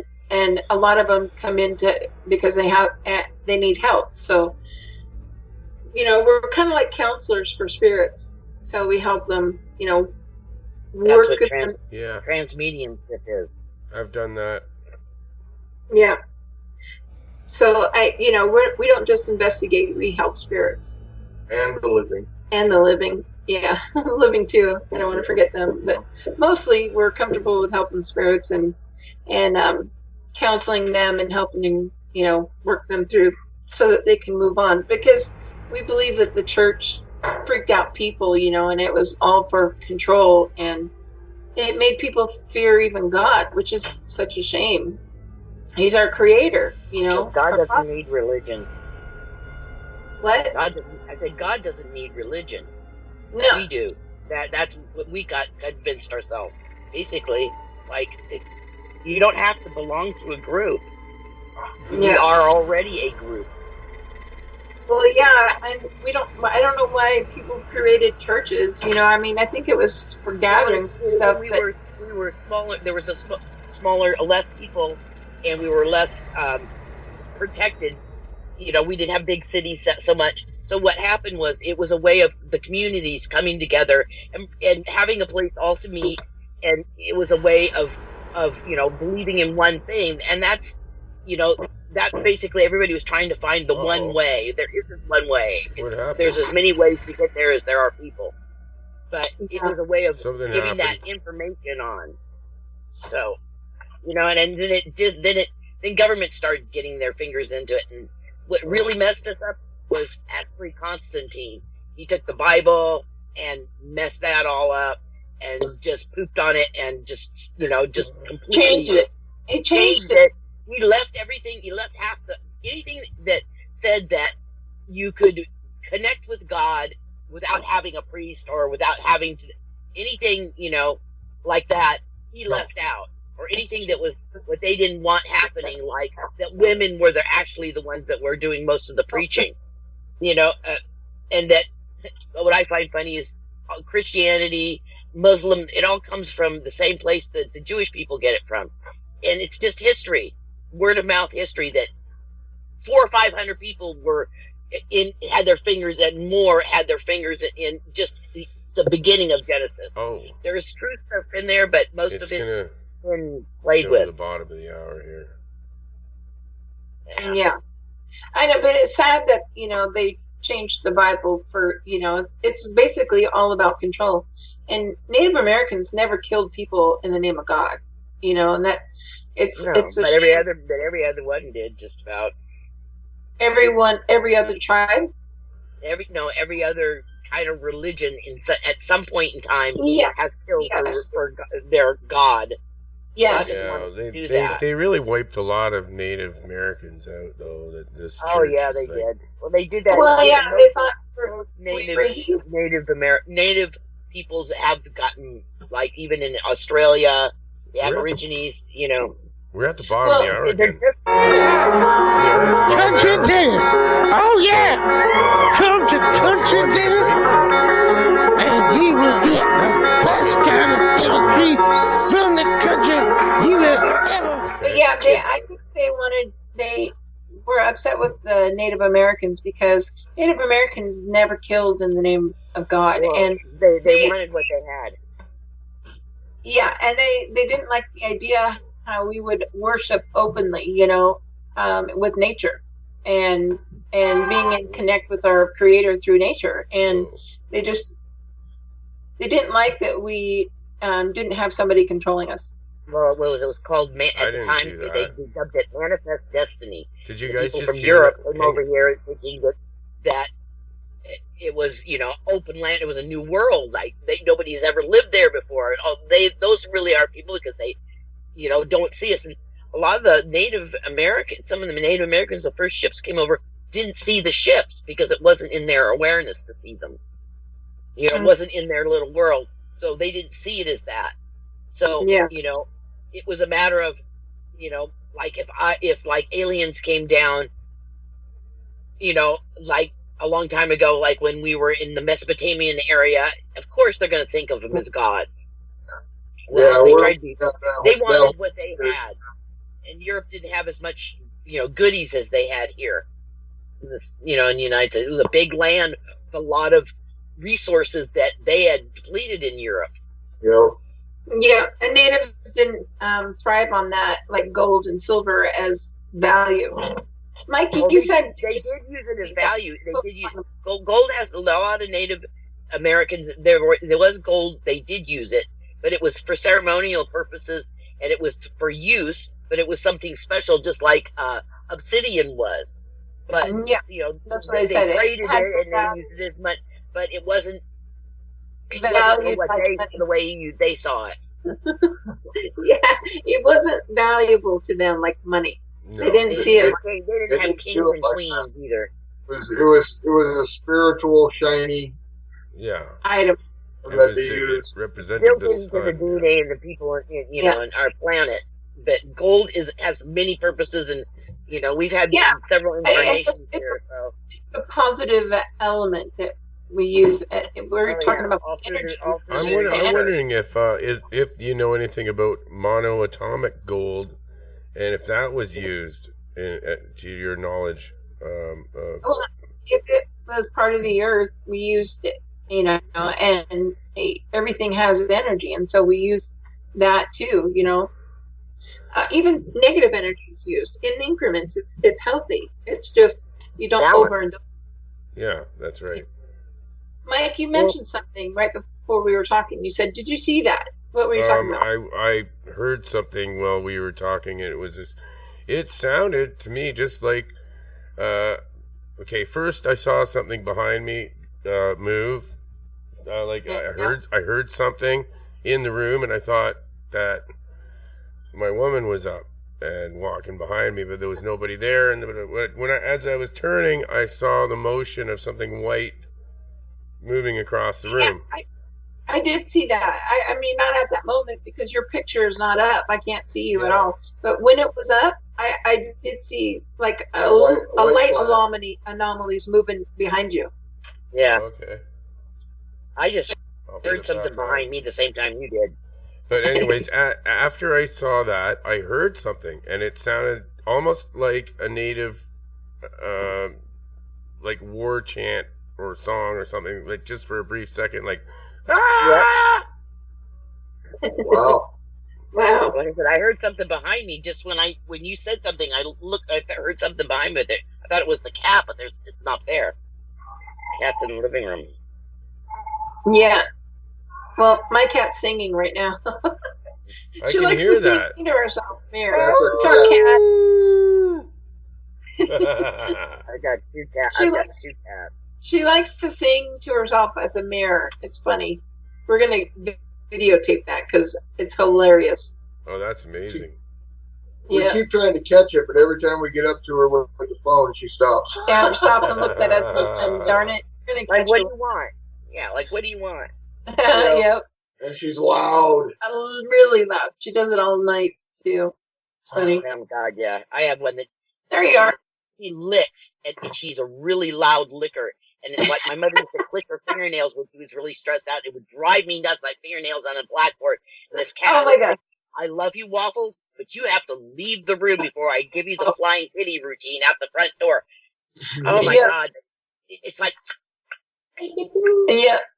Ours God. doesn't. She doesn't retract her nails, so you can hear her when she's walking across the floor. And we say she likes wearing her high heels. Yeah. I had one that had a double set of claws, and when it was little, it couldn't retract the second set, so it would come running from the kitchen and hit my carpet, like right there at the doorway, and it would jerk it back because it couldn't retract the bottom ones. It was like Velcro kitty, and it could climb up the side of the wall or the sheetrock. He's had 2 sets of claws. Yep. So funny. Hey, are you a part of a paranormal group? Who, me? Yeah. No. You're I'm just, things happen around me a lot. Well, you should film it so we can see that. Well, my problem is I had several EVPs when my mother died. I was really upset, and my mother died on my birthday, and I was the last person to see her. It was really kind of, and so I'm sitting there in my room, and I've got my phone in my hand, and I'm going, Mom, I'm crying, and I go, you didn't come and say goodbye. Are you still here? And I didn't. I set the phone down, and the voice recorder went on my phone. I recorded something, and I don't even know how I turned it on. And then I said, shit, why is my recorder on? And I turned it on, and it was my mother's voice answering my question. Yeah. Wow. I said, are you here? And she said, of course, dear. Wow. Nice. And I Oh have it on a thumb drive, but I have no computer except for my iPad, and it doesn't go in, I can't translate it. So.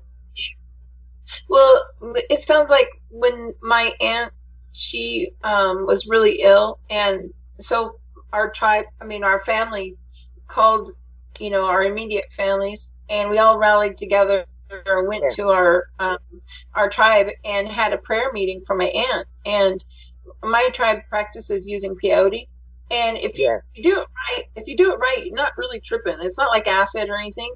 It's a very subtle. It's not like if you wanted to go, it can. Yeah, it's very light, and you get like I want to try simple that. I've tried mescaline before, and that's like that. Mescaline's fun because you laugh. Yeah. Anyway, so when we were doing our prayer meeting, you have to pray on your knees for hours. And I'm a Catholic. I grew up a Catholic, so yeah, I know about praying on your knees. Yeah.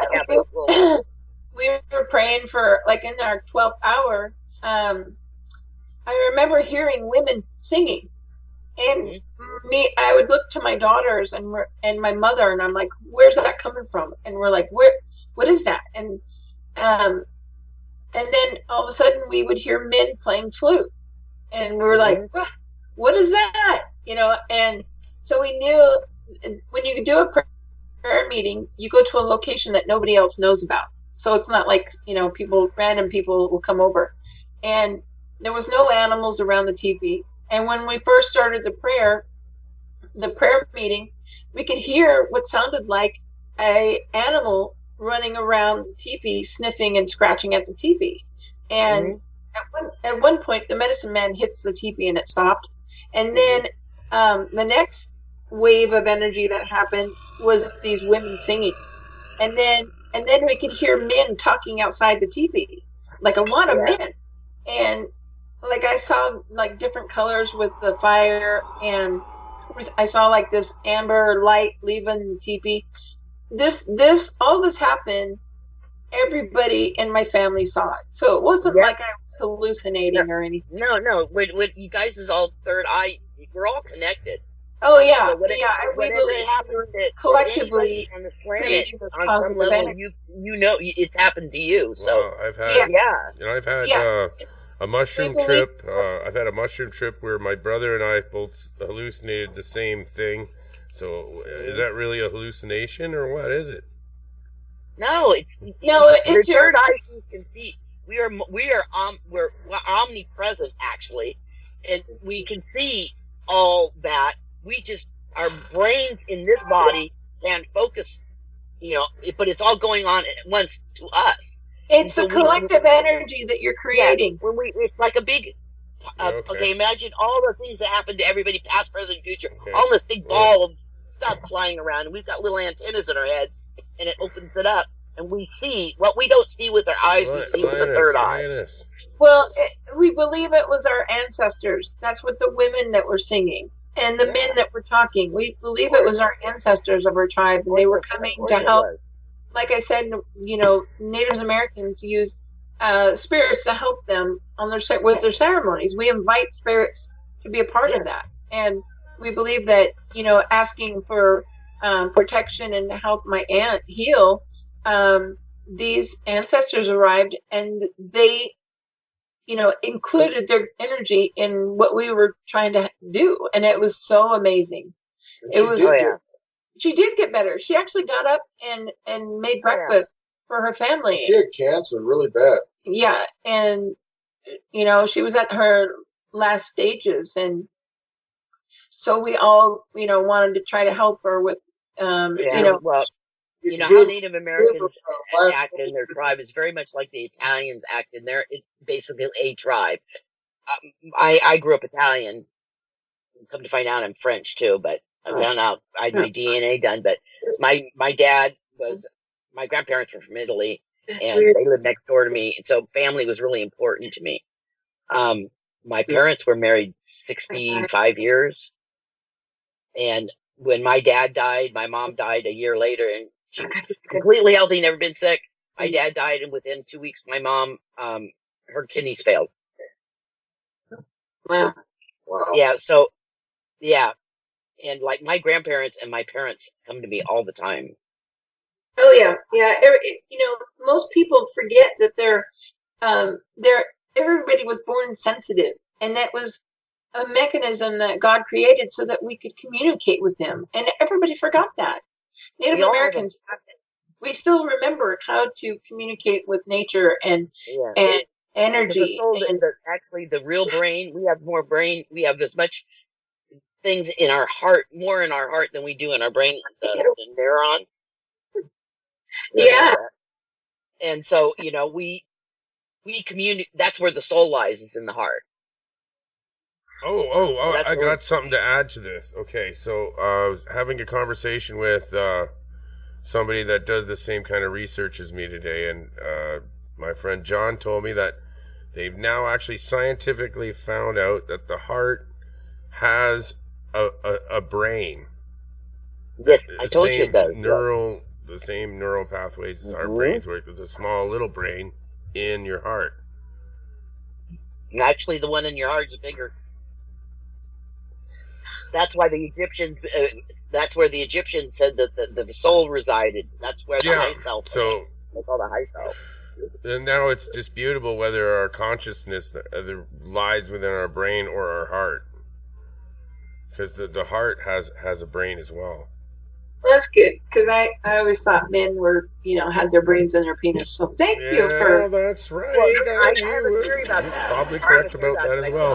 They're probably going to find out that next, that we have a little brain in our fucking penises. All right. Men have the ability to go from the end of their dick to their brain back if it works right. Some of them get stuck at the end of their dick. Some get stuck right somewhere in between. But if it works like it's supposed to, it was supposed to be able to translate back and forth, as needed. Yeah. But most of them get stuck at the end of the dick or somewhere there in between, or sometimes in outer space. I'm led by my little heart. Yeah, he's led by his little heart. Yeah. Nice. Yeah. Hey, so we got some comedy in here. That's good.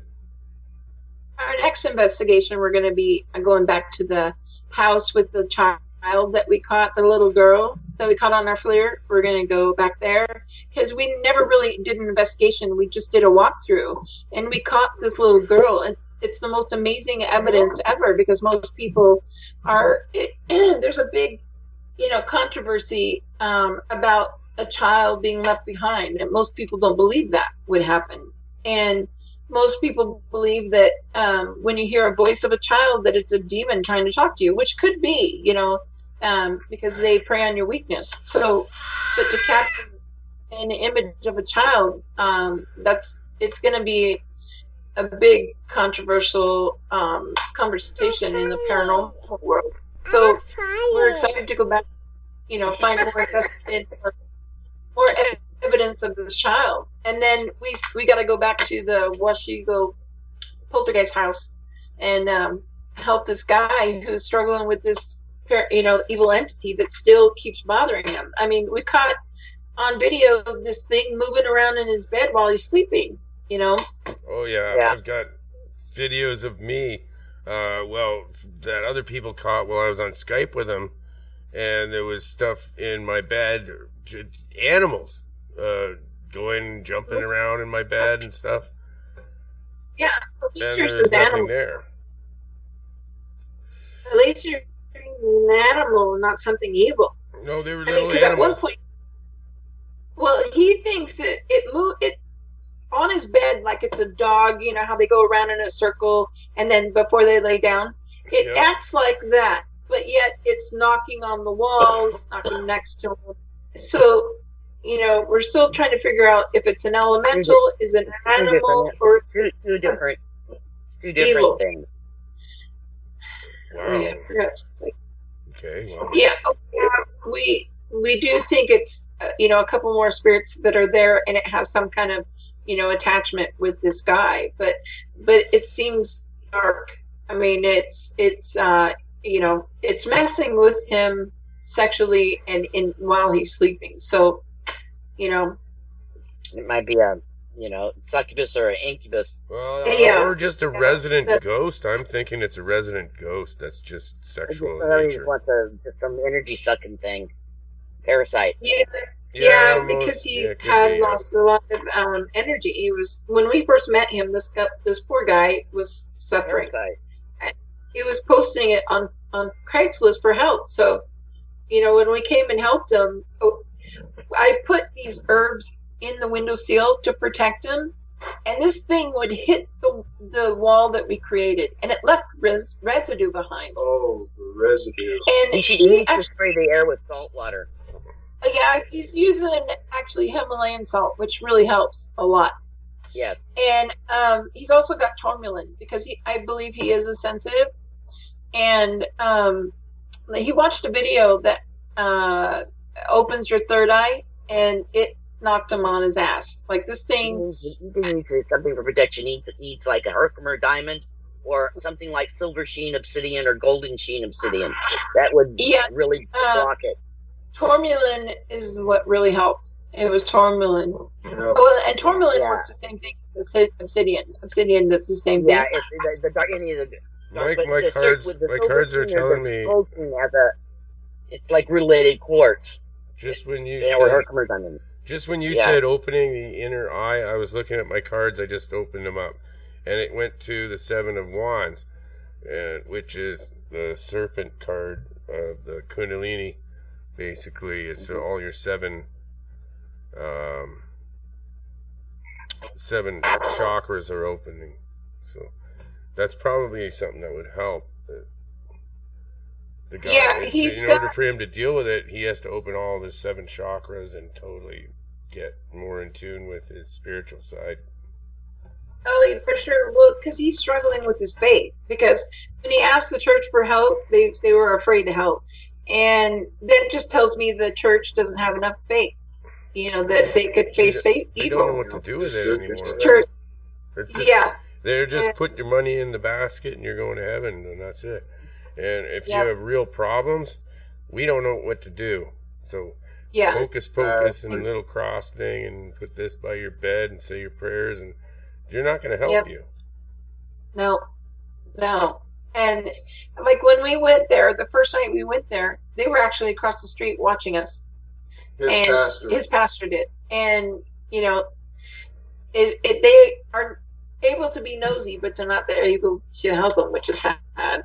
You know, this poor guy, we got it pretty much under control. Like the stuff I put in his windowsill to protect him, he said he could hit it like a wall, and it extended out into the room, but got sucked back out. So it told me that, you know, what I put down in the windowsills helped, but the residue it left behind actually watered down my herbs, and it was creating a weakness in my walls. So I told them we need to put something up that's more permanent.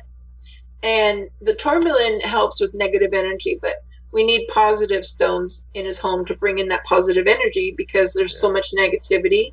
So we have to have that balance, and that's what our next step is too, you know. And I told him, you know, he's got to work on his faith, because this is happening to him because he's on the cusp of his new path, and he can either drop off that path and fall into darkness, or be elevated spiritually. And these spirits, you know, are constantly bombarding him. And poor guy. So we came in and did this big, huge cleanse. I even put coins in the ground to pay debt for any spirits who had debt that they owed. So that was pretty cool. It was pretty awesome. It worked.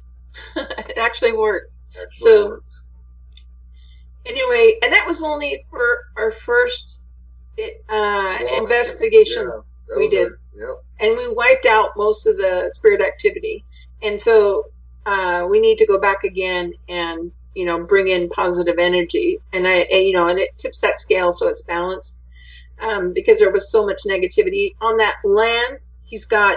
He refurbishes cars, and he builds all these pretty amazing cars. He's a mechanic, but he also has death cars on his property.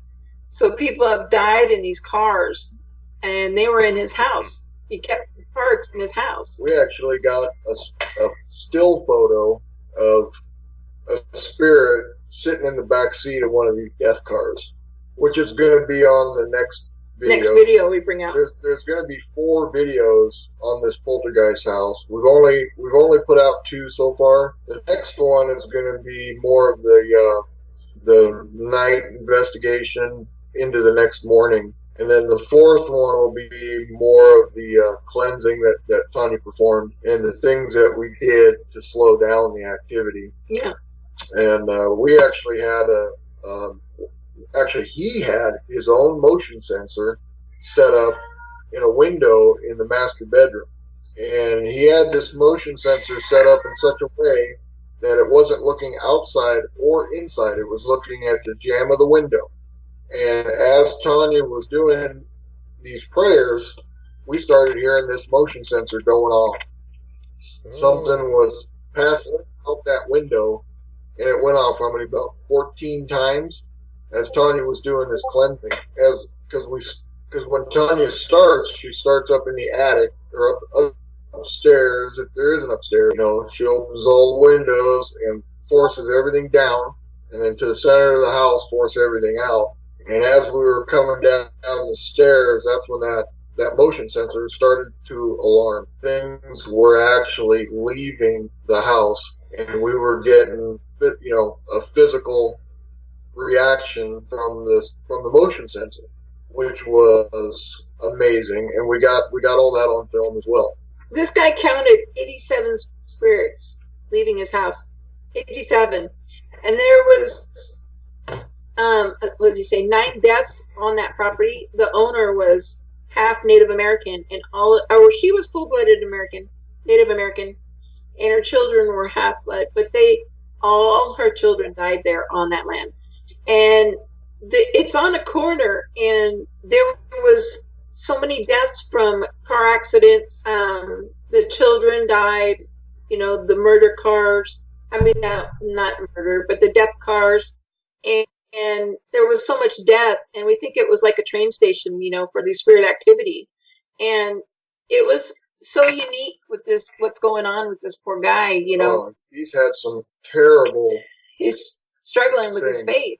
And it's almost the same thing that happened with the psychic lady that was, she was being raped every night. This guy, it's almost close to that, but it's like a succubus. And these two people told us claims, and they do not know each other at all. And this psychic woman told us that she felt one night, something freezing cold get shoved down her throat and would feel stuff moving in her stomach. And then 2.5 years later, we meet this guy up in Washougal, and just a couple months ago, or was it? It was farther than that long ago. But anyways, he reported the same claim. He said he woke up to the feeling of something freezing cold being shoved down his throat. Yep. And that blew us away. That we would hear that very same claim from another person years apart. What are you going to do to help them? What can you do? Like, I've heard a lot of people with other strange claims, like, and I just don't know what to do. Sometimes I don't know what to do. Well, people like that, they're struggling with their faith. Like, she was a psychic, and this guy is religious, but he was struggling with his faith because his pastor wouldn't help him, and it hurt him that he had nobody at the time to turn to. And so we have to, he's under our protection. That was my phone making a ringing. But anyway, he's under our protection, for one, and also, him knowing that he's not alone also gives him strength. And we have a friend of ours who's a deliverance minister. He put up a prayer. We actually put it on our website. And it helps him to play that prayer all day. And what's weird is that he can feel this entity, the one that touches him and stuff while he's sleeping. He can feel it in his bed, like in his pillow. During the daytime, he can feel it, when he's sitting on his bed, he can feel it in his bed. And this thing is so ingrained into that land. It's like, it just keeps coming back. It's like a succubus in residence. Yeah. Yes, or it's got tentacles, or sharp claws dug into that land. And yeah, it's weird because Tanya knocked the wind out of its sails when we first went there. Yeah, and totally calmed down all the activity, and his life was great for about 6 to 8 months, and then we started getting phone calls from him again that this thing was starting to break down the walls that Tanya put up and was starting to get back into this house. Yeah. And it started. Wow. Oh. What happened? I don't know. And we're still. Well, that's happened once before here, where we just lost. We lost them. Yeah, Skype. Right when they're talking about something really, really. No, I don't see anything going on here. They just blacked right out. Yeah, they're on suspended animation. Screen's black. You can hang up on them and then call them back, right? How are you doing, brother? All right, that's Kurt. Welcome to the show, Kurt. Yeah, yes. Or they possibly. Okay, they left, so yeah, I'm gonna add them back in. How do you do, Liana? Fine. How are you? Good. Hanging in. You having a good Christmas holidays coming up here? Yes, coming up. Yeah, my living room looks like toy presents all the way out because I got my step grandchild and my own grandchild and living here too. So it's for kids anyway. Okay, so yeah, we don't calling her back. Calling her back right now, folks. All right, be quiet. You go ahead. Go ahead. We'll see if she comes back. Hey, Oh, it worked. It was weird because I said our call was cut off. Our internet connection went. It went out. Yep. Yeah, something interrupted. That was strange. That was strange, especially when we were talking about, losing your spirituality and this guy, being. Every time we talk about him, religious people ruin their God relationship. Actually, it's the person, the pastor is the one that ruined this relationship with God. Oh, we're at the... Yes. yeah.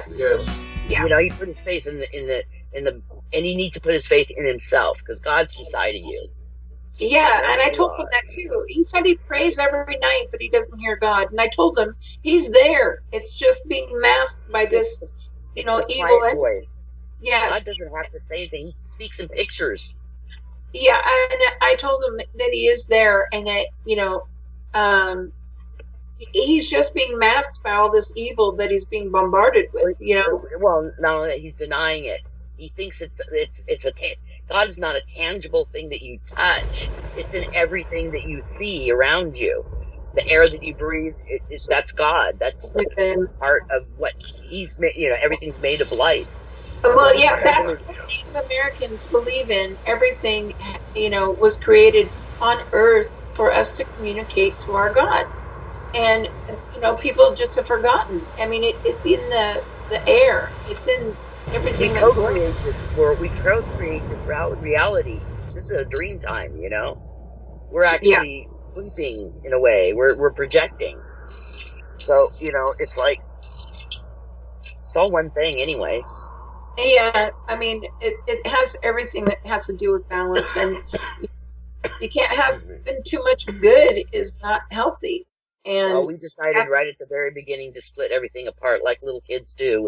They take apart to see how things work. So we split everything up. It ties into all the stories, the tree of good, knowledge of good and evil, whatever. We just decided, we're going to split this. That's how we're going to play this game, like a big video game. Well, we just have to get everybody to reconnect, and this guy, with finding reasons to separate ourselves. We separate ourselves through stupid things. Look, this experience he's going through, though, it's going to help him. I believe it will help him spiritually. He'll come out if he comes out, holds on to the faith in God, not the faith in the religion. The religion is just an instructional thing, a group to go with, like people. Everybody believes differently. It's window dressing. Yeah, all roads lead to Rome, man. It doesn't matter how you get there as long as you connect. Yes, and it doesn't matter what you call God. You can call him Fred for all I care. Maybe he's actually he's struggling with an entity, and the entity is his own self, and he's struggling with himself and own darkness. It's manifesting as something else. Maybe he's actually struggling with homosexuality. Who knows? Yeah, human beings look for things outside themselves to make themselves okay, and everything's inside of you. Yeah, it's not outside of you. Everything that makes you better is inside of you, not outside of you. We were saying that too, that this could be a projection of his evil side, and he's fighting with himself because he's struggling with his spirituality, Looking for something to fix himself. Yes. Outside of himself. And the only place he can fix himself is you fix yourself inside, everything projects out and starts coming out okay around you. And even if it isn't, if you're fixed inside, it's like you've got to stand in the fire to not get burned. Exactly. Yep. And we told him that too. He has us by his side to help him, and we can only do half of the job, but he's got to do the other half, and that's work on himself, and I say that with anybody who is struggling with something evil, evil attachments or, possible possession, you have to have strength in your, belief that you're going to make it through this, fight evil. Everybody's afraid of evil. I don't understand why you're afraid of evil. And, just because they're fallen angels doesn't mean they were given more power. But the church made people believe. God made everything. The church made people believe, be afraid of evil and afraid of God, which from God, it all comes from the same thing. Yeah, and it's such a shame because it has to do with the church wanting power over people, and that's sad. And Love the evil away. Native Americans believe our Creator is like a father, and He's a loving father, and He's not there to punish us or, send us to hell. That's horrible, horrible. I mean, would you send your child to hell? No. Exactly. I would scare him a little bit. My child in the pits of hell. I'd grow a hairy palm, Yeah. Oh my God, this is horrible. When I hear that, I just cringe. I'm like, what are you doing? It's terrible. Yeah, you don't want to teach your child that the father is just a smiting God. That's terrible. No. But and people being afraid of evil, your negativity feeds the demonic and the evil. And even depression is a negative energy. Oh yeah, it's a negative, and the chemicals in your body sometimes, project that, give you that feeling if you don't have enough serotonin. Yeah. Well, look at schizophrenic. They can't help it, and that's where they need the people that love them the most to rally around them and fight this inner evil turmoil. Schizophrenia is an actual physical problem. Yeah. I know. The brain stops producing new cells and it starts dying off. Like when they hear voices, it's because part of their brain is dead, not reproducing cells, so it can't tell the difference between the sound outside of his head or inside of his head. Yeah. We've had somebody say, can spirits affect somebody for depression? And I'm like, yeah. I mean, people overlook that spirit can influence people, and that's why there's possession, and then there's possession, and then there's the steps before that, and there's oppression first. You get oppression, and and if you're down and out, like the person I was with for 10 years, basically fell and bumped his head and got multiple personality disorder. Wow. And because he got a concussion and he got post-concussion trauma from it. And it happens real fast. It's because the chemicals in his brain, because his brain swelled a little bit, he didn't deal with it. And, and multiple personality disorder, true, your brain waves are like fingerprints, unique to you, but with people with multiple personality disorder or dissociative disorder, identity disorder, when they change personalities, their brainwaves change. Yeah. Like they can be diabetic in one personality and not in another. That's Well, we tell everybody, like with our family, we always tell them, if you're angry, why are you angry? If there's no real reason why you're angry, we believe it could be spirit influencing that person. And so they, and they try to do meditation and project it out. Wow. Yeah, and so, that's a good one. And I think that a lot of people need to be taught that, and it would totally clear out a lot of negative in your life. Like people with thyroid issues will have issues. Well, first you need to go to your doctor and make sure there's nothing physically wrong. Are you and then if there's physically wrong, then I would say it would be spirit influence. Or have a mental issue. I don't know if I trust my doctor even. I know, right? The way medicine is nowadays with the pharmaceutical companies, man, they'll just give you pills to make you have something. Yeah. But my whole point is, everybody has to look at the negative in their life and try to change it. And it could be influenced because of spirit activity. It's the same. It's the same coin, just the different sides, and you just know that no matter, it's what you use it for. It's what the intent behind something that determines whether it's good or bad, and good and bad is subjective. What was bad, in the 1800s, everybody considered, a sin, isn't a sin now. It goes. It's subjective. It's what was appropriate for that culture at the time. So you really can't. Yeah. We believe that the Bible is actually a guidebook.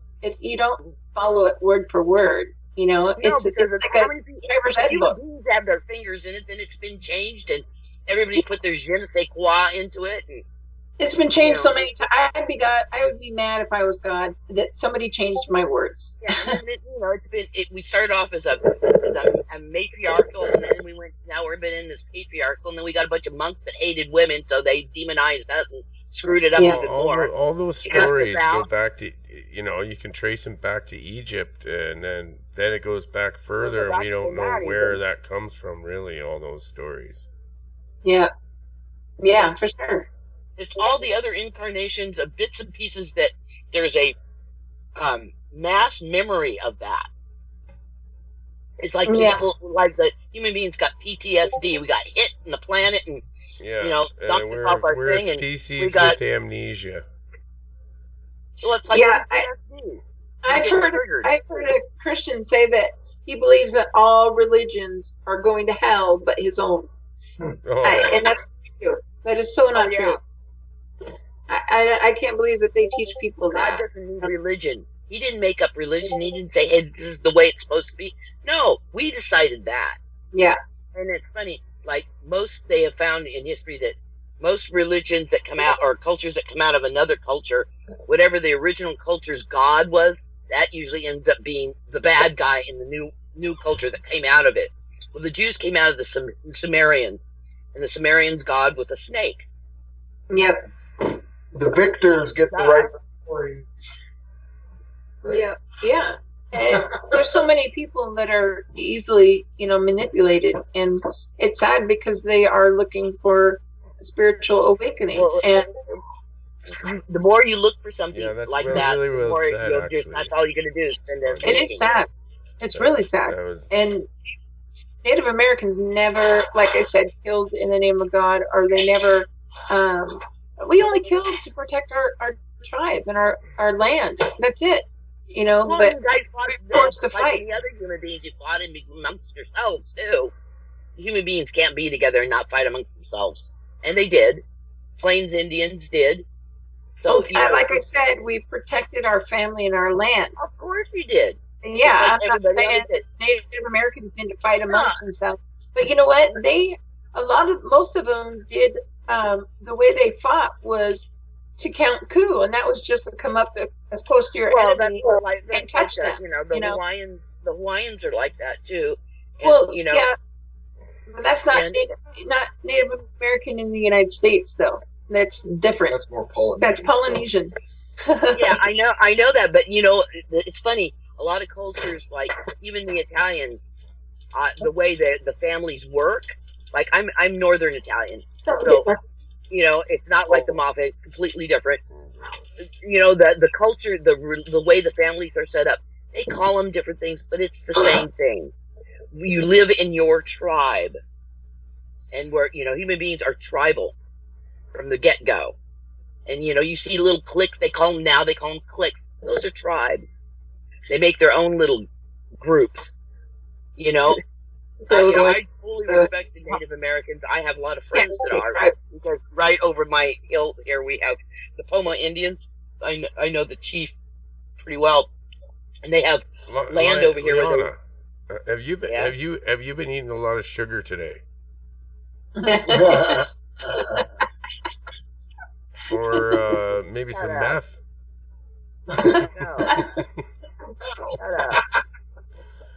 Because you're on fire, girl. I've been alone a lot. I was alone for a whole week, man. Now I'm alone again tonight. My gosh. I have a question. Okay, go ahead. Somebody has a question. Yeah, go ahead, Kurt. How do you do? I'm Kurt. Hi, Kurt. Hi, I'm Wolfman's friend, long time. Religion. Those TV preachers really concern me with their 5 mansions and 8 swimming pools and whatever. Yes. And the Bible instructs to give all you have. Old Testament was 10%. New Testament, give all you have. So I never, if I was a non-Christian and I turned the TV on and saw them asking for money, I wouldn't want to be a Christian. But do you think Jim Jones, remember that? Yeah. ordeal in Oh, yeah. 78. Diana. Yeah. Yeah. Do you think that he's in heaven and his followers after all that? Do you think they? Well, I think his followers may be because they did what he said, but do you think he would make it there? You're the sick Yeah, man. we believe that when you do something really horrific like murder or make people murder or suicide, you're always learning. You know, even when you die, you're still learning. You don't just go in the ground, or you don't just go straight to heaven like most people believe. We believe that you are still learning, and God or Father or Creator will put you in instances where you're put on earth and still learning. So like when I do cleansings, I always say, or if I'm casting out something evil, I say, if it is our Creator's will. I don't say, I cast you straight to hell. I hear that all the time. I'm like, what are you doing? It's not your place to do that. You can't force something like God and cast them to hell, you know. So I say, if it is our Creator's will, then yeah, go to hell or go to where you belong. And it's not my job to put any spirits or evil somewhere. Let's remove them and put them in a vessel, but that's different. But with Jim Jones, I believe that our Creator will put him somewhere or watch something so that he's learning, you know, because Native Americans believe in rebirth. So, yeah, I think he's still learning on the other side so that he can, you know, everybody, I think, is placed on this earth, and we are reborn so that we can learn to find out why God created us and learn how to get to Him spiritually. And so that you keep coming back until you get it right. And so even when you die, you're still learning. You're not just done. Your job isn't done. You know, you're going to heaven and you've got angel wings. That's ridiculous. But, you know, a lot of people think that. Boy, what's that? Yeah, somebody else joined. Somebody else? Oh, nice. Yeah. So what do you think happened to Jim Jones? Do you believe he's in hell? What's your belief? Well,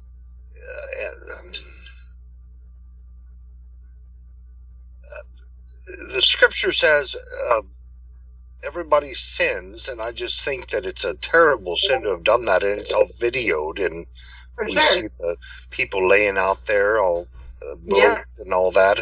I think that because the Bible, the Lord says that all things work for the good, all things, not some. Oh, that he wasn't talking about Jim Jones in Guyana, but I think that happened for all of us in the bigger picture, universal solar system wise, that happened for us to see and to learn how bad it can get if you stray off from the real truth of God and not go into a religion like you all been talking about. Religion is the worst thing that's happened. We have 100 different Christian religions, and I've been in an Assembly of God where the preacher bashes the Baptist, and I've been in the opposite Baptist church where they bash the Assembly of God, and so on and so on. So I think I think again, all things work for the good. So this was all meant to happen. It's written in Revelation that there would be so many different churches believe in different ways, and we're right in that time. But I can't answer if Jim Jones would go to hell. Nowadays, I wonder if there's is there a hell? I wonder. I don't know anymore, really. I'm still questioning things. Right? We're in it right now. Do you believe in paranormal? Yeah. A little bit. I was always taught that if you play with black magic, it's dangerous, but it is real. But you got to be careful there in what you do, because you don't want to just be playing around with black magic and Ouija boards. I was brought up. So, careful there. But well, yeah, that's what we tell. That's what we were saying earlier. That people that do paranormal investigations don't really realize what they're doing. And what kind of things are out there. And we never go to a location without protection. and we never invite anything to come home with us. But we do communicate with spirits to counsel them and help them move on, for sure. And we are not afraid of evil, and we're not afraid to face evil. We don't look for it, but when we do encounter it, we do not back down. And I think just our negativity gives evil power. God didn't give them power just because they fell. I think the church made people afraid of evil. Make you go to church. Yeah, so you go to church. Yeah. But yeah, that to answer, what we found through our many years of investigation and our many years of going over evidence and all the things that I've heard come through EVP, and I mean I've caught thousands, and there is a place, a dark place, meant for dark people, and they do go there. Whether it be hell, I don't know. But spirits are afraid of it. The spirits are afraid of it, and they try their damnedest to keep from going there.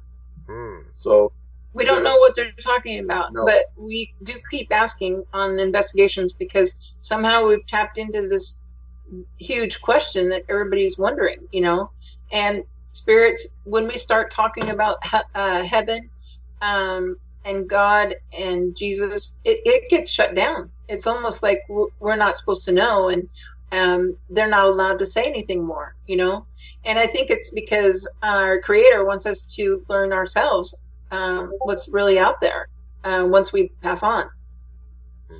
Cool. One thing I know that what my Lord's taught me, I had an encounter with him back on May 1st, 97, where he told me everything about everything. It was amazing that day. But I know that even though I don't believe, I'm not going to say I don't believe in a hell. I believe there's a bad, and some people don't make it. But I think some people just perish. The Bible talks about so that you will not perish and have ever. Some people just and you forget it. They drift away, and you don't ever remember them again. I think that might be it. If you're that bad to do what Hitler did, or to poison 1,000 people, sometimes you just go away. Yeah. And you don't know, and in heaven we don't even remember them. It was, it's like that makes sense. I remember the dark things bring out people, make people turn to the light. So it all comes from the same thing. Good, bad comes from God. Yeah, I just love it away. Yeah. I wonder, you think of bad. Oh my goodness, our Judas. If he didn't do what he did, we wouldn't have had what we have. You know what I mean? Yeah, and that's energy too. It wasn't planned. Well, that's what I was talking about. Everything has to have a balance of energy, positive and negative. I mean, even negative energy in small increments is healthy, and having that balance is. You can't have the light without the dark. You can't see. Yeah, exactly. It's the same. The male and female, the positive and the negative. I mean, and like what has happened in our history with the planet, look at all the blood that has been spilled, and we have to reverse that and add more positive energy. I mean, I've seen land where things don't grow and animals don't live there. If you look at the planet just psychically and look at the energy, there are places in Russia where, because Russia, there's a lot of sadness there, a lot of death, and a lot of darkness there. You'll see. It's almost like an oil or an ooze over the planet. You can see dark spots. Same as the United States. It's like and there are places where it's just embedded, and it's even before the Native Americans. There was other incarnations there. You can see it's like oil spill. And I see it on people too, like on their aura. There are spoiled places on the planet that have always been spoiled, and the Native Americans has nothing to do with chemicals or anything like that. Native Americans can feel it. Yeah, they totally can feel it. And I can feel it. There are certain places I won't go. I just won't go. Yeah, we weren't meant to go there. No. Nope. And then there are a couple of places I won't go because they're like God's little experimental places, like the Amazon. I'll fly over it in a plane, but there are too many varmints and things there that want to eat me. And big spiders and things. It's where, I mean, they have a fix that there are so many things that we don't even have, don't even know it's there. They just found a catfish there that to eat this catfish, it has an armor around it. They have to use a chainsaw to cut the darn catfish. Yes. Australia is one of those places too. It's like where God kind of does his little new creations, and Amazon has way too many things that want to eat me per square inch. It is amazing. God's creatures, amazing, the crazy things out there. One thing about another parable or metaphor of bad, where God uses Satan, was Job. The one time I was able to give testimony or quote unquote preach on a pulpit was about the book of Job. He was a godly man. He lost his family. He lost his farm. He lost his cattle. Everybody ripped their shirts around him and said, "What did you do? What did you do so bad?" And he didn't do nothing wrong. And God said, "Satan, go and do all you can to him, but don't kill him." So it was God that instructed Satan to do bad to him. And what ended up happening, because he stayed faithful, even through all the bad atmosphere, the oozing boils, all the rest, he stayed, and he got like tenfold, right? Because he stayed faithful. So that was something, that book. Oh, shut up. No, I like to, have a conversation with you. That's for sure. And, I don't know do you know anything about Native American spirituality? I do. I'm looking right here at a axe hammer right here, a real Indian axe hammer. We had 5 acres out here on Broadway and 91st Avenue, lower Buckeye, no Broadway. What state is that? Arizona. Okay. And every time they would plow our fields for alfalfa, we had horses, cattle, chickens. It was an Indian reservation, so we have like so much Indian pottery, and I have looking at a axe head right here. We destroyed the Native Americans. When you all were talking about them earlier, I Googled how many indigenous people we killed. There was 5 to 15 million indigenous people in the United States. We knocked them down to 236,000 by it's horrible. There's 8,000 in my tribe alone, and Shoshone used to cover 6 states. God bless America, you know what I mean. Yeah. Mm-hmm. It used to be really big, and now my tribe is down to 8,000, 9,000 people. And it's sad because they were, covered 6 states. And I know a lot of them, branched off and made their own tribe, because in the Shoshone, there's Paiute, Duckwater, Northern Shoshone, Eastern Shoshone, Western Shoshone. I mean, there's so many different tribes that are all from the same, Shoshone branch, but, they branched off. But it is sad what happened in our history and how the government is trying to keep it from public, what really happened. And, it's sad, horrible. But we still manage to keep our spirituality and our traditions, and everybody thinks that Native forgot that, but that's not true. We still practice that, just not in public. Like, it was supposed to be illegal for a Native to speak in their language and practice their spirituality. They did the same thing to the Hawaiians. Americans did. Yeah, and people believe that we lost that, but that's not true. And now they're starting to integrate the language in their schools, which is amazing. But my mom was the last generation to go to a Native American school. And thank God I didn't have to do that, But it is sad because of the history. But the spirituality is still there. And we still worship God freely and we connect more with Him and nature. So, and I think a lot of people forgot that connection and think just going to church they're going to heaven. Yeah. Going to Yeah, I'll church. donate so much to the church, and I'll give $500, and that'll give me Yeah. straight to heaven. Yeah, that's a shame. That's not how And it works. God doesn't need money. no, and I think that's where a lot of Made up children thing turn anyway. to witchcraft and Wiccan and all those worshiping the devil because they want some real tangible energy. Worshiping the devil. They just worship the land and the spirit and the land and the wind and their earth energies.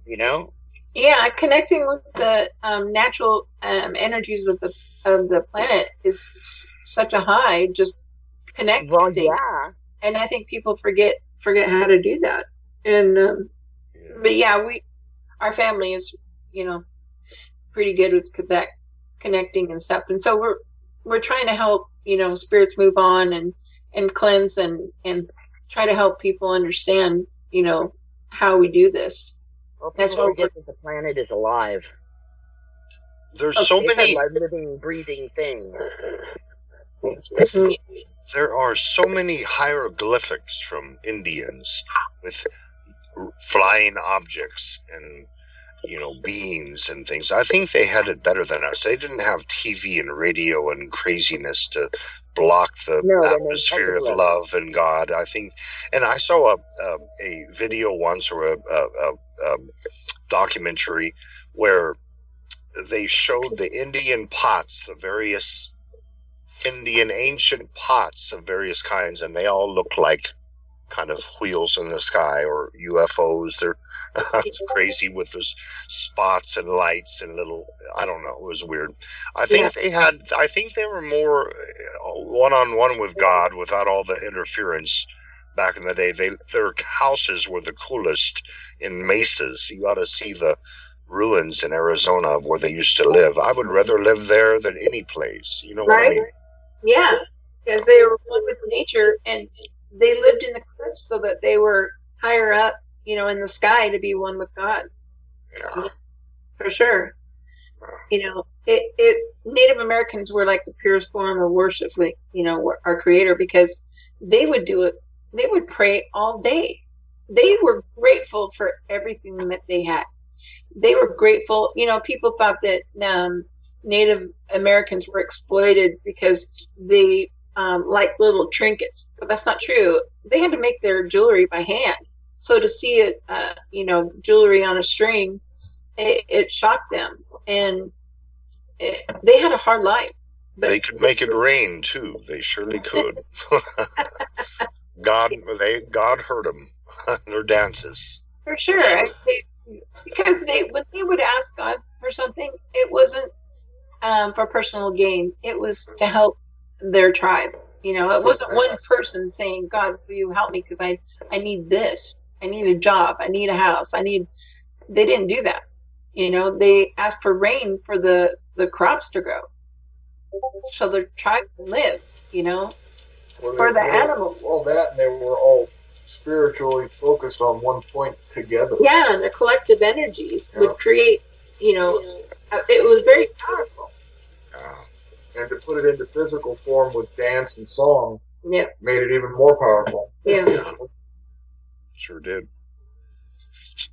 I've got to get out of here. I am tired as a dog. You all continue. I'll listen to you until I fall asleep. Have a good night. Actually, we're glad to hear you too. Everyone else.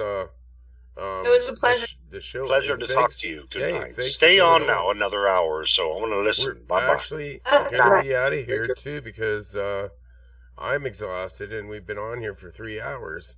Is that why I have to keep changing the battery in my camera? Yeah. Kent's building it. So we're it's about 5 minutes left here. Okay. And we're out of here too. Alrighty. Well, we've talked on, before about like the different types of beings, and people have asked me about Wendigo and skinwalkers, and are they the same thing? And they really aren't. There's so many different types of being, but the skinwalker was actually created by man, who created a huge evil, and it began with a Native American shaman that committed murder, with his family member of all things. And The Wendigo is actually a punisher. It punishes people who, hurt the earth. And so there's a big difference in all these different types of creatures. But when she was talking about pterodactyl, we think that's like a split in the dimension, and these other creatures are coming up from there. But yeah, there are places like that open up in that planet. Yeah. And we, because we're able to tap in these different types of beings, we want to catch them on video and share this with people. It's so amazing. All the different creatures, and especially like the nature creatures. These are creatures that are as old as the earth, older than the Bible, and they were created so that it would help things grow. And to actually catch them on video, or mind-blowing. Photography. Yeah. Mind-blowing. I mean, we caught one. Especially that penis thing. That was the best. I liked penis elementals. They're funny. Which one are you? Well, we caught this one elemental, a photo, and it was in Sumter, Oregon, at an old steam train station in McEwen. And Tanya and I were investigating this old train station in the middle of the night, and I took a still photo next to this old cattle car, and I always take 2 photos. And in the first photo, he asked, well, "Is there elementals here?" Yeah, I was asking. Yeah. I was literally asking if there were any elementals, and I snapped these 2 photos. One, there's nothing. Then the second one, here's this skeletal. My cat's climbing over my shoulder, and it was like what, 3 feet tall? Yeah, it's like 3 feet tall, and it's like a vaporous. It almost looks vaporous, but you can see a skeletal figure standing there. And it's got like horns, like these crazy horns, and it's got this skull face. And there's pictures of it. And in one picture, you see it standing there, and in the second picture, you see the head slightly turn to look at me. Oh, that's creepy. And as you zoom in close in on the picture, it just gets right. The horns look like branches. They do. They look like branches coming out of its head. I've seen something like that before. I've seen something like that. It was in my driveway one time. This big thing with black-looking thing, shadow demon thing with horns like branches. It was about 8 feet tall. Yeah, ours was 3 feet tall. 3 feet tall. Little or one. Mike, you need to catch this on film so we can see some of the stuff that you see. Yeah, I try to catch it on film. I usually don't have a camera. I got a camcorder now that I use with night vision. So yeah. I don't have the equipment you guys have for that. Get a full spectrum. Stuff, but... Yeah, get a full spectrum. That's for sure. Or a SLS camera. Those are cool. Well, I need to get that kind of stuff. Yeah. Well, it was lovely talking to you guys. Yeah, I enjoyed talking on hunting them down. If you're ever my way. Oh my gosh, yeah. We'll have to get a hold of Mike and get your information or something so we can find out, let you know when we're in the area. Yeah, because, I'm here during the day. I'm an artist, so I'm semi-retired. I can't, so I take care of my granddaughter in the afternoons, but I can, as long as I know you're coming, I can make arrangements. Oh my gosh. We actually caught a fairy on video. And you see the fairy, it comes out of our light. It's the size of your hand. And it had wings like a dragonfly. And I'm Native American. I've never heard stories like that.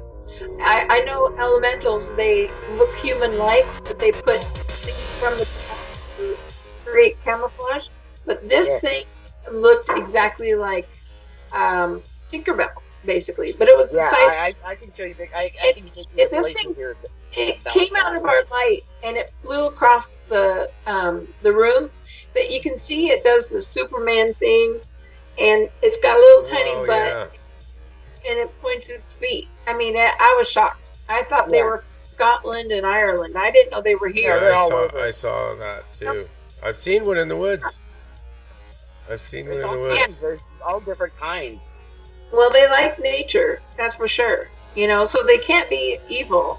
Well, guess what, they're folks? they're We're a out type of here. Angel in a way. They're a type of celestial being that, for each plant, like in my trees, if you look at my trees, you can Hang see on. the Liana, different elements Liana, sitting in the tree. 10 seconds left. Go to Monster Castle Interactive Radio.ca or NativeParanormalSeekers.com. And we are